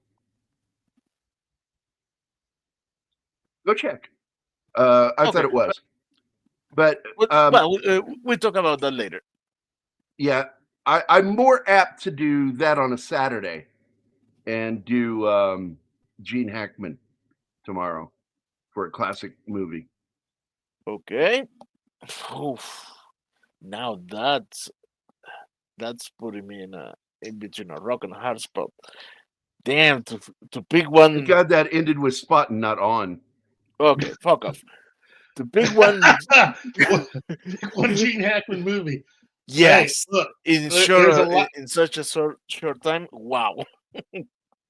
If you put a gun to my head, if I were to offer up anything, I'd say Crimson Tide. Oh, but we already did Crimson Tide. Oh yeah, you already did. So yeah, I'll leave it up to you guys then. But look, I'm never against revisiting a film. I'm never against that. If it's a really great film, it's like, yeah, let's do another show on it. I like that idea. Okay, because that's what. Look, this channel is. I wanted it to be more about being proactive and positive. So, what is the greatest way of being positive and proactive when you love entertainment? Is to talk about great entertainment. That's what I like to do, and it's not like I still don't know my shit around stuff that like what Keith likes to talk about. It's just after Mikey Sutton's death, I lost my interest in doing it. It just killed my drive. It sounds really terrible. Like I could take a blue pill and get it back. I don't know. It's not true.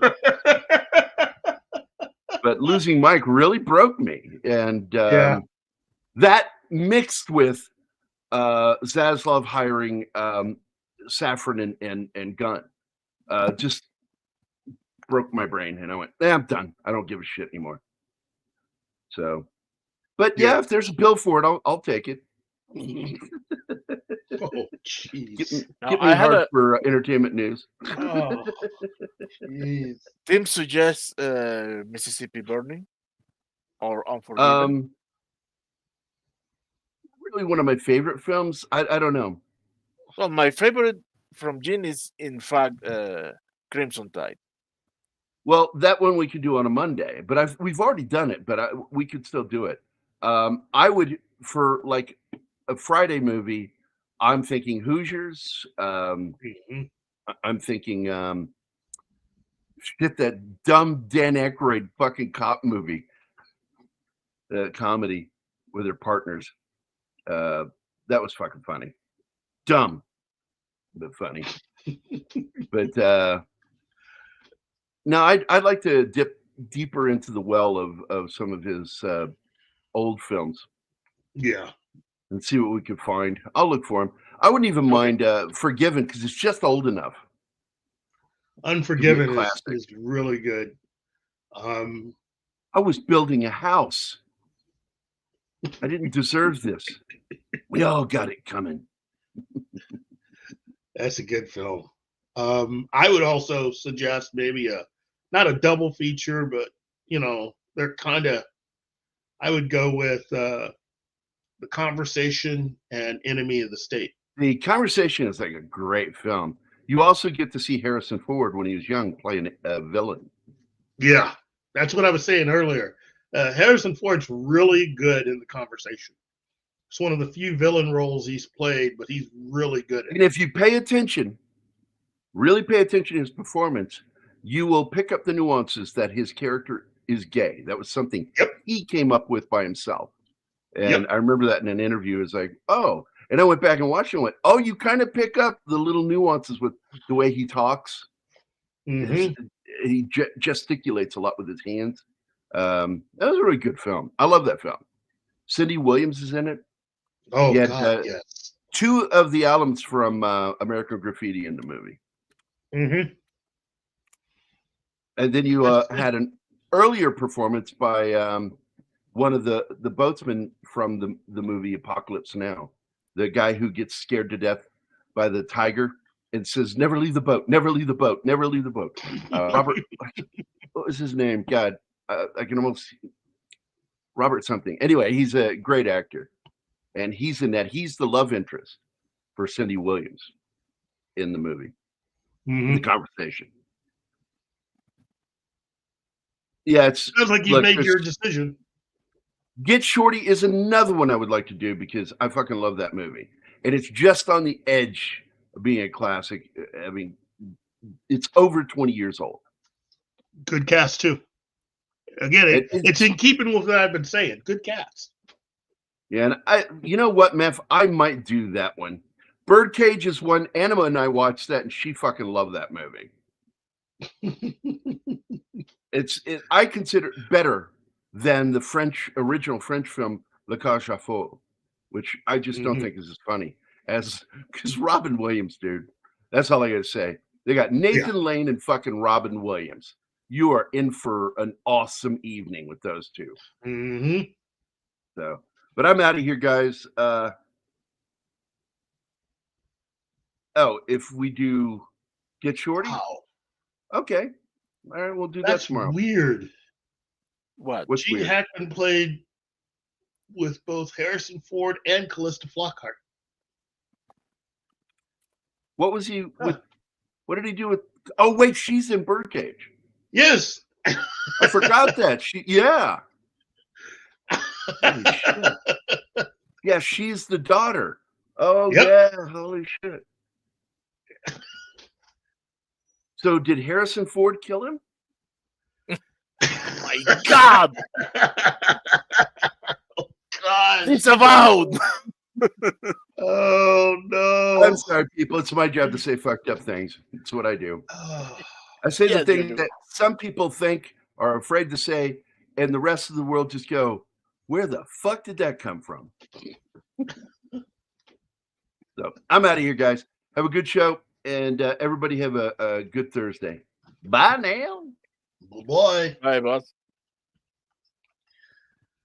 Oh wow. We got a lot of questions and not very much time. So let me go back and at least let's see. Here we go. Let's see. I was asked about what I thought of Supergirl James Gunn DCU. I think it'll be good, but I'm not a fan of Tom. I think the question was about the casting. Let me try to Yeah, it was a find good it. cast. She's a really good actress. Really? But the source Dude. material and Yes, she's a good Millie, actress. Millie, yeah, She Millie doesn't look Alcott. the part. She doesn't look like Supergirl. I'm sorry. I say just wait till you see her in costume. But yeah, I think it'll be good. Let's see. And then Chris asked me about the Superman series, old 50s, 40s Superman cartoon. Okay. I like them both. And for those of you who are fans of the Fleischer Superman cartoons, Todd McFarlane Toys are getting ready to release a Superman collectible figure based on the Fleischer Superman, which that's kind of cool. I mean, that truly is kind of cool. Let's see. Sergeant Rock. Look, as far as casting Sergeant Rock, just find somebody that looked like, that they could have gone through the most intense battles of World War II. Okay? There's lots of really good actors out there. Yeah. So let's see. Oh wow. And yeah, it was true that Arnie was originally going to play Sergeant Rock, but you need to find somebody that's a little younger. See, then we got into a whole Batman thing. Batman Begins, The Dark Knight, Mask of the Phantasm. Let's see.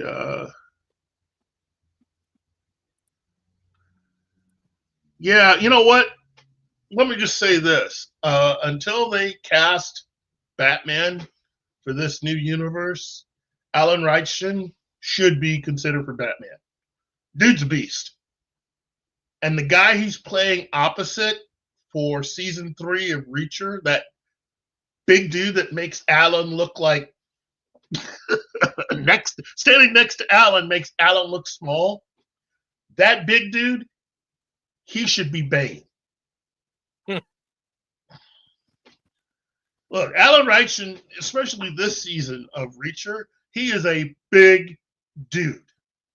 Do you know but the other guy is bigger. Yeah. Do you know how big you have to be to make Alan Richardson look like a smaller dude? Big enough to not have an easy life, an easy day-to-day life. I hate to see how many calories he has to eat just to stay. Jeez, just to keep both those guys fed on one set. Jeez. Let's see. Yeah, I remember all of that, Bill. Arnold Schwarzenegger, Sergeant Rock, Joel Silver, producer. Yeah, Daniel Craig did pull out. It's time to bring in someone else. I think Daniel Craig, who's a really actually, you know what? I like Daniel Craig. He's a really good actor. I don't know if I really would have. I mean, I would have bought him. I mean, I would have seen him as Sergeant Rock. I don't know if I would have bought him as Sergeant Rock. I would have to say,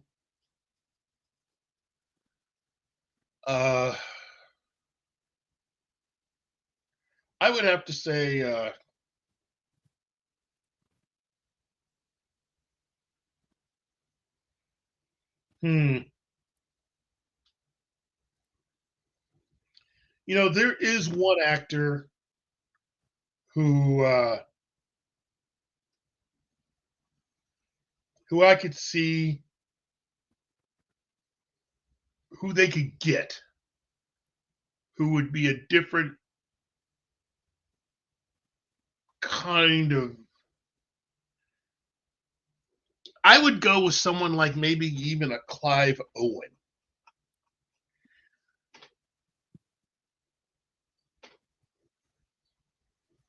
Yeah, maybe a Clive Owen. Who knows? You know, just I don't know. Clive is like out of the age range. Yeah, that's a point. Yeah, I keep forgetting how old Clive Owen actually. Hold on. You know what? Let me find out.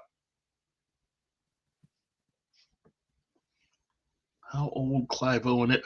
Oh my God. I let a few years pass me by. Yeah, Clive Owen is not playing Sergeant Rock. Okay. No. In fact, yeah, Clive. Okay, yeah. He's actually even aged out of even playing John Gardner. Don't give Hollywood's idea. Oh wow. You know what? Elliot Page would be good for playing the Creeper. That would be a good part for Elliot Page. It's not me trying to be cute or anything. That is such a different kind of a role. Elliot Page would be very good as the Creeper. It'd be a different kind of comic book movie. Wow, that'd be different. Okay.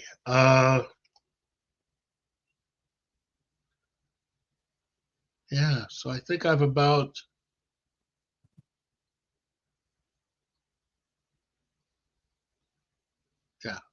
they're about caught up with the questions. So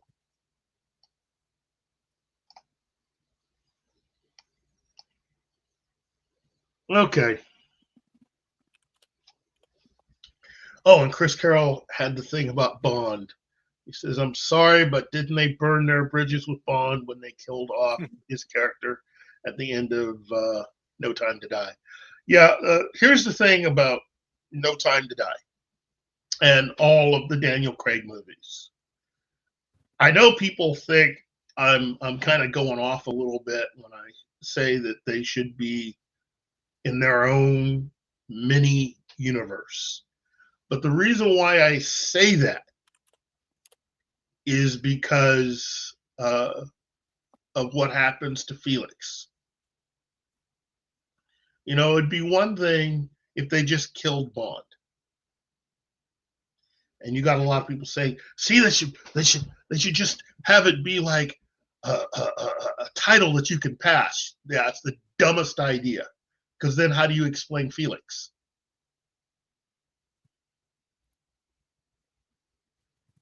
You don't. No, You know, Felix.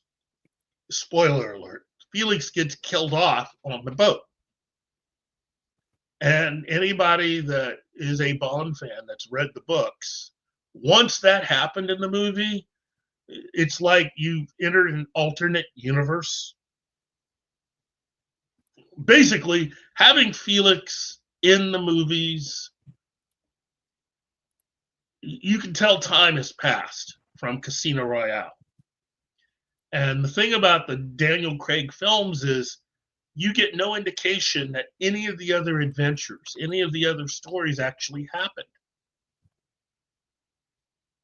And with No Time to Die, the way that that film plays out, his reaction to Vespa's grave, you get the distinct feeling that Vespa pretty much was it. You have no indication that he was ever married to Tracy. The reaction he has at Vespa's grave is how one would have thought he would have reacted at Tracy's grave. So now there's a lot of you sitting out there going, "Who's Tracy?" There you go. You know, yeah, the Daniel Craig films are their own mini universe. Okay. While they had Bond start with Casino Royale, by the time you get to No Time to Die, he's not experienced hardly any of that stuff. There is no Dr. No. There is no Hugo Drax. None of that other stuff that you've seen in other movies have happened for his Bond character.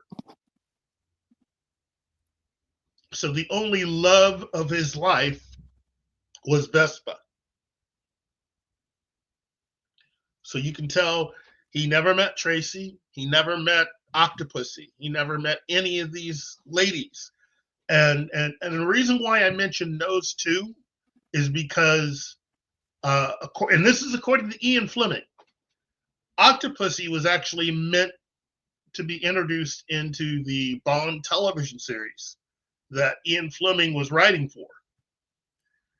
And so her character was really meant to be Bond's equal and to be the woman for whom Bond would eventually was meant to be Bond's other half, basically.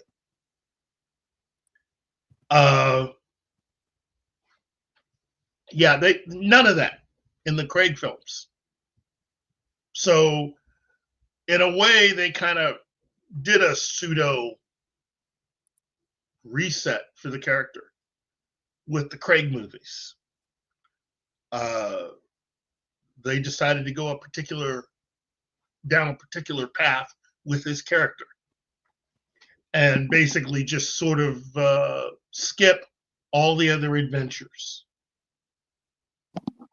So the Daniel Craig Bond is a Bond from a different universe, and he didn't have all those other experiences. He never met Goldfinger. He never met the man with the golden gun. No Hugo Drax. None of those adventures happened.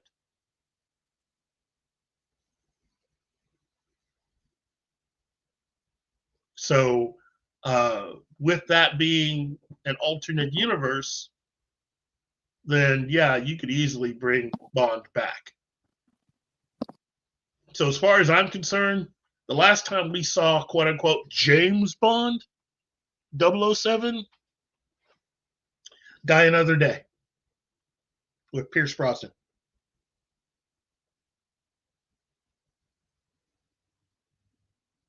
Yeah, well, but you don't have to have a version of Tracy. Tracy exists. She is his wife. She's the only woman to have gotten Bond to put a ring on it.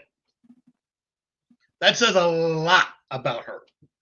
To get Bond to commit to one woman, and that was the woman. And to not put her in any of the movies, to not reference her at all,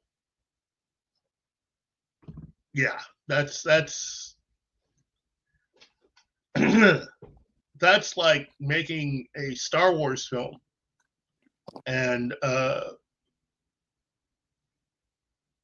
casting someone as Luke Skywalker and they never mention Anakin or Darth Vader at all. He makes no mention of his relationship to him, and you know, of course, that's a pretty big figure in his life. If you just sort of got rid of that figure, then really what's Luke's story?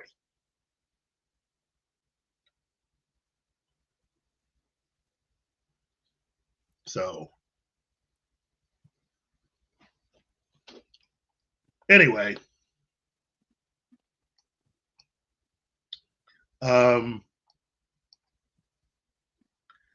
let's see. So I think that answers all the questions. Let's see. I talked a little bit about Captain America. Look, that film's doing very poorly. There's no way that film's going to be able to break even at this point. And that's not just bad, that's sad. I wish the film had been better. Then again, I wish they had had a competent screenwriter who could write something that would be benefiting of the character. Personally, though, I just don't believe Sam Wilson should have been Captain America because they never actually allowed him to be the Falcon. Well, he was more of the Falcon in this movie than Captain America, to be honest. Yeah, well, I mean, it was a solid Falcon movie. Yeah, if they had actually made some Falcon movies, then I could almost see, but they never even attempted to do that. You know, I think you get. You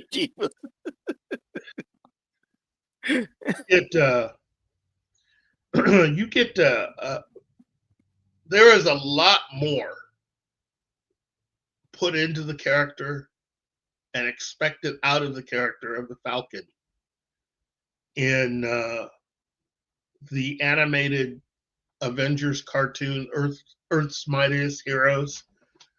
That version of the Falcon is how they should have written for Sam in all of the movies he had been in.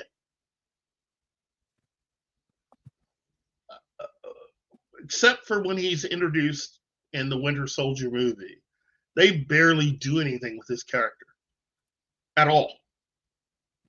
They just he's a non-entity to them. They don't do anything at all with him. And I just feel bad for Anthony Mackie because it was personally he got crapped on because they haven't done anything with this character at all. And so how they try to make it up to him is, oh, we'll make you Captain America. Like that's going to solve anything. And then you made him a guest in his own movie. He's supposed to be the lead. And you make him like he's cameoing in his own film.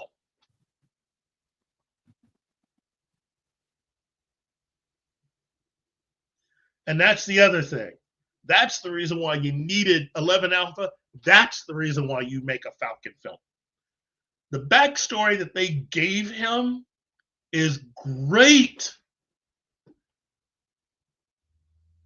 And you get these people, what would we have done with him? Well, look at all the episodes of Earth's Mightiest Heroes. That's how you write for Sam. But if you're looking for a plot for a Falcon movie, okay. Considering how long he spent working with Black Widow and Steve, Natasha and Steve when they were on the run, I'm sure he knows a lot of really cool places to hide around the planet. I say what you should have done with Sam is set him up with some of the people who would have used a lot of the information that had been released by the Black Widow about what some of the darker projects post S.H.I.E.L.D. And that's what you would have had the movie be about, the after effects from all that information being released.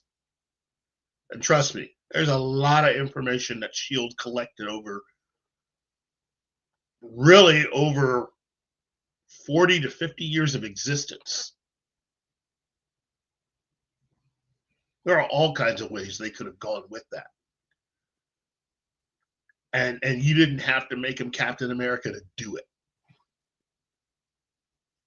But him being a former soldier, especially one dealing and helping other soldiers out, you could have done an entire film like that.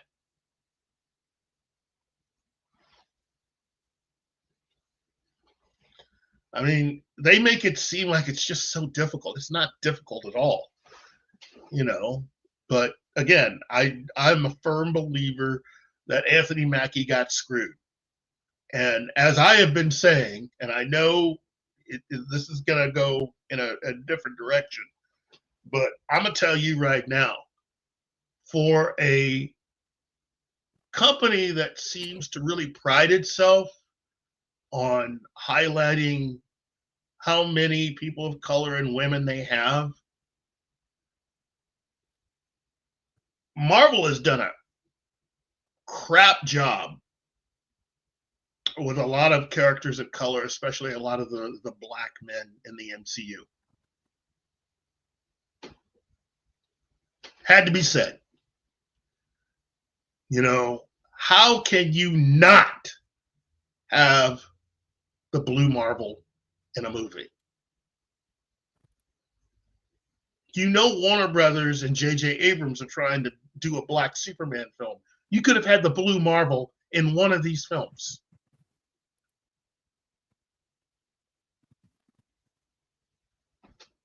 Just say it. And it doesn't even have to be the Blue Marvel. I mean, you know, where's Luke Cage? Anybody seen Luke Cage? And then the one actor who you could have either had as either Luke Cage or as the recast for T'Challa, the Black Panther, and you make him Wonder Man? Really?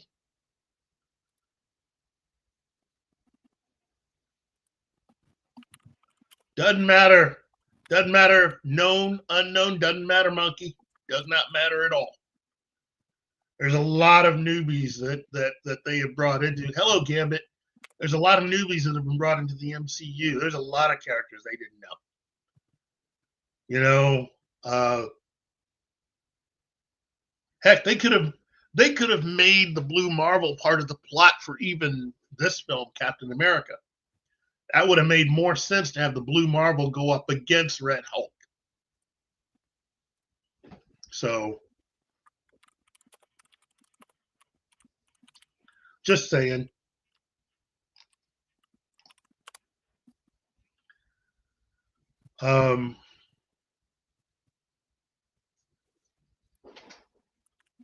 Yeah, the 90s was very good for that.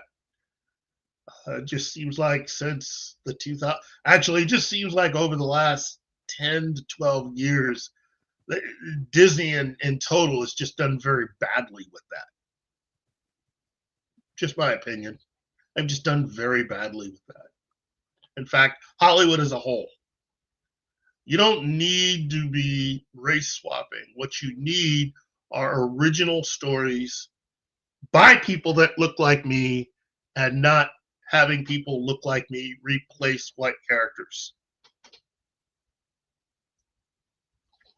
And if I sound annoyed, it's because I've been saying this since we've started this show, since Gary and I first got together to talk about a lot of nerd stuff. And I'm going to, for the foreseeable future, continue to say it. Hollywood hadn't learned that lesson. You know, it's hard to come up with it's hard to come up with the Black Spielberg, the Black George Lucas, the, Black James Cameron if you don't allow anything original from us to be made. And I'm looking right at the corporate interests that have taken over the entertainment industry over the last 20 years. Even Gary will tell you this, corporate entertainment is ruining entertainment.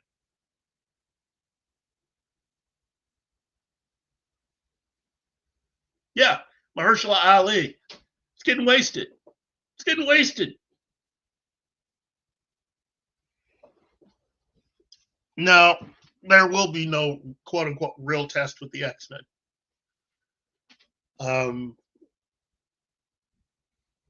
Good luck with that. Yeah, good luck with that. Cynthia Erivo is she is a very good actress. Seriously. Okay. Cynthia Erivo is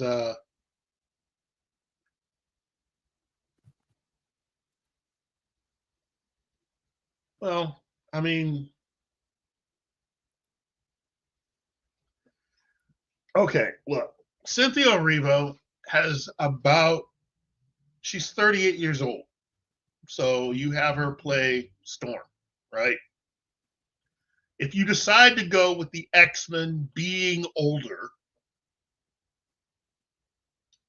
my advice then is to go ahead and have Henry Cavill be Cyclops.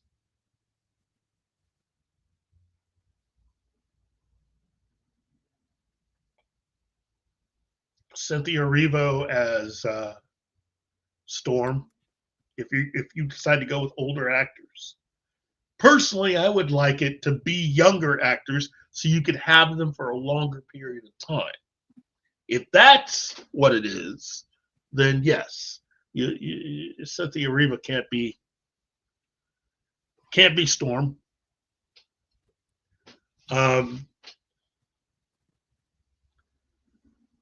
And as far as the Academy pushing her, it doesn't matter if she's pushed or not. The reality is going to look, if Cynthia Erivo is cast as Storm, that means when they bring in the Black Panther again, it will be T'Challa. And it won't be his son. It'll be T'Challa that they bring back. Probably an alternate universe version, because you can't age up that character and have him get married to Cynthia Erivo. That's not going to work.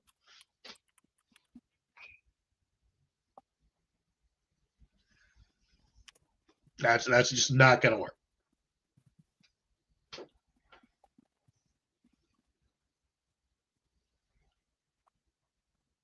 There's a lot of casting that they have to do.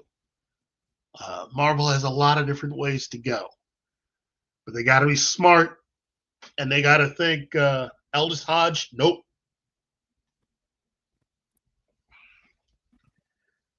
Who would you have Aldous Hodge be?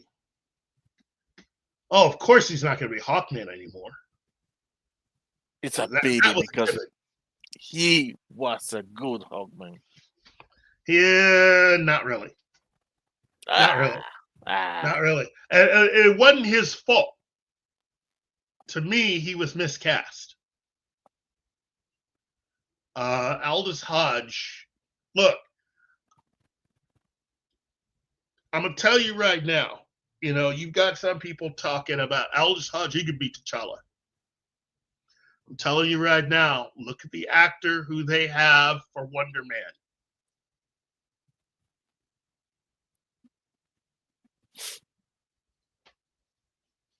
Trust me on this. That brother, he can write his ticket.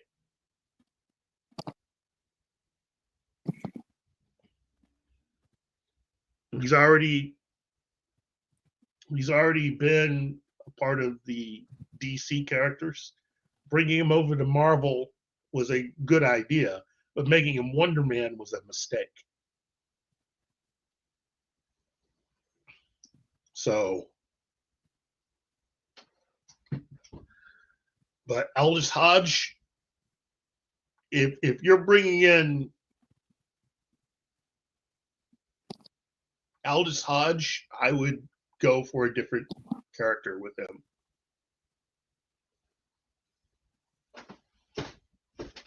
Heck, I would make Aldous Hodge the new Blade. Because, again, you got to understand, Mahershala Ali is a much older man. Because you keep dragging him around like this, by the time he finally is able to play Blade, he could be the same age Wesley was when he retired from the role the first time.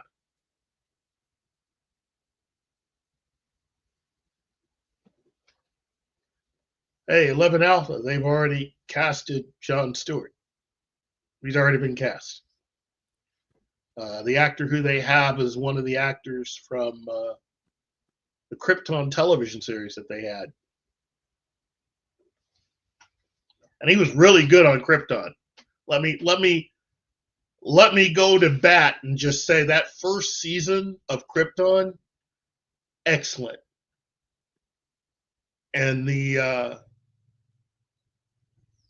job they did on creating many of the characters, set designs,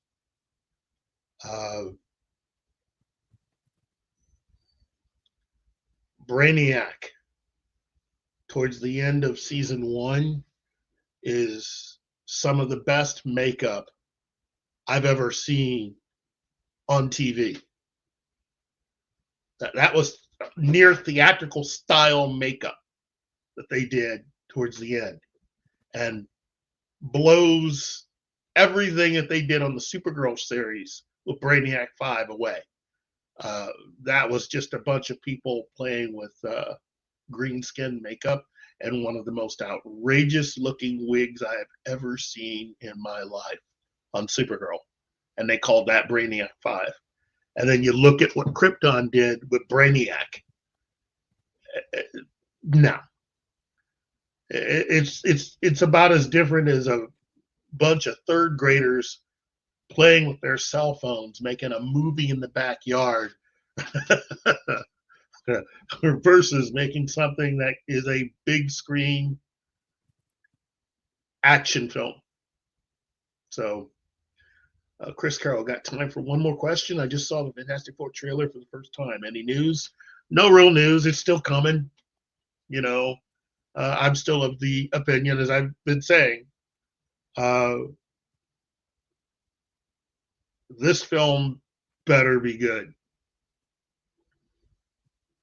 That's all I can say. It's Fantastic Four. It better be good.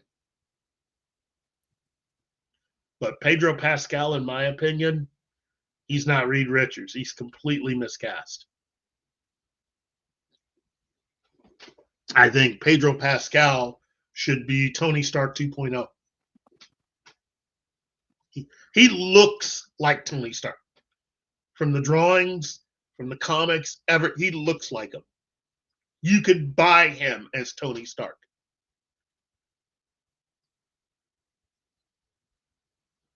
You just got to understand you're writing Tony Stark, the character from the comics, and not Robert Downey Jr.'s interpretation of Tony Stark. As long as you understand that, you could make it work. And as an actor, I think Pedro Pascal would appreciate the freedom in being able to play Tony Stark the way he's written in comics. The alcoholism to the point where he's a blackout drunk.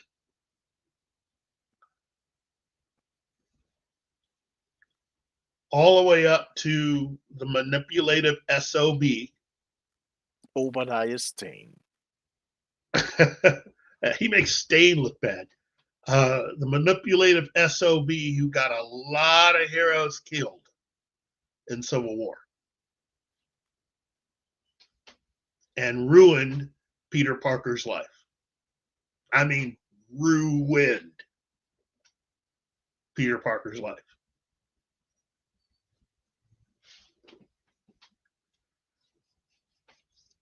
That's the funny part about it. You know, while a lot of people were enjoying watching Peter Parker and Tony Stark on the big screen, a lot of us comic book fans were sitting there going, yeah, that never happened in the comics. Peter would probably rip off both of Tony's arms and then probably just look at him and go, we're not even yet. I mean, the damage Tony Stark did to Peter Parker's life. Yeah. Tony Stark would be getting off easy if Peter ripped off both of his arms. But, yeah, Pedro Pascal would make a much better Tony Stark. So there you go, Chris.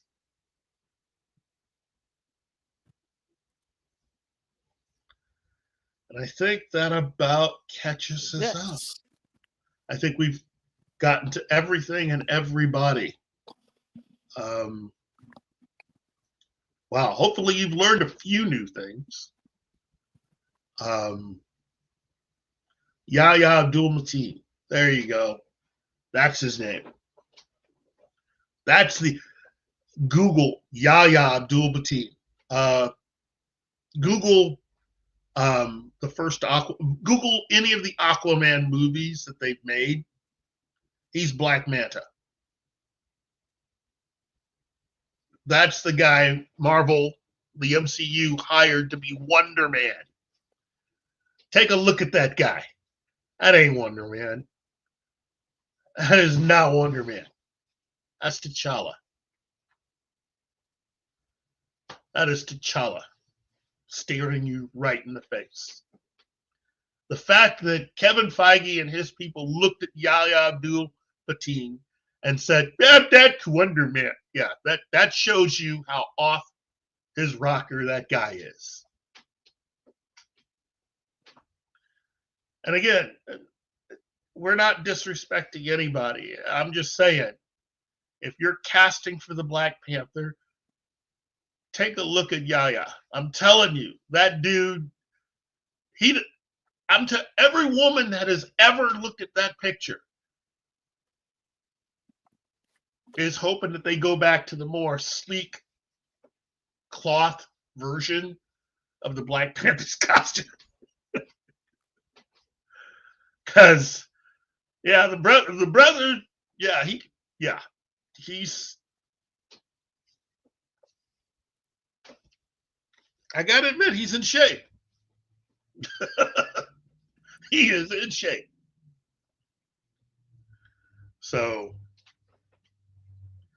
He could be Black Panther. He could also be Luke Cage if you wanted him to be. But I think he would make a better Black Panther. And then you go with the comics, King of the Dead. He can come if you're worried about, well, we killed him off. King of the Dead, come back. What? Oh, a lot of you who have only seen the MCU movies, yeah, that's another thing you got to learn about the Black Panther from the comics. He is also the King of the Dead. He can come back.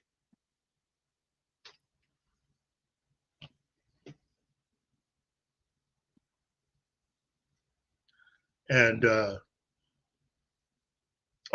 one last thing before we go. Supposedly they have finished the screenplay for Constantine 2 with Keanu Reeves. So they're just waiting for James Gunn and Peter Safran to give them the go-ahead. I personally think that they're waiting until Superman comes out. They're going to see how Superman does. I think the film will be made, but it's going to depend on how well Superman does. Not so that they can add Keanu to the DC universe, because this story is automatically going to be an Elseworld. It's automatically going to be that. But they're just going to wait to see how Superman does. I hope for a lot of us fans of this alternative version of John Constantine that, they try to be as strange and as entertaining as what the first movie was. So, anyway, that's today's show. I would like to thank Sander Hammerstag, Gambit, 1987, Read by Nature, Monkey Jeebus, Shinatsky, Lord Thoth, 11 Alpha. Let's see. Holland Place, Mr. Tickle Trunk, Gap After Dark, Mephisto, Mrs. A, Bill Barkley. Let's see.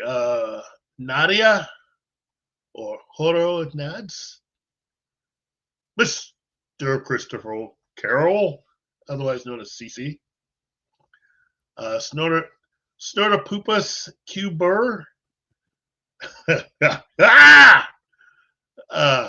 Bayona Red, Real Popcorn Geek, Tom Baker, Glenn Fleming, Sin's Corner, the lovely Penny, and Morrow.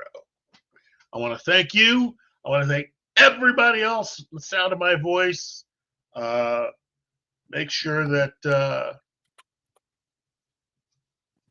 Make sure you just try to have a very good day today. Seriously.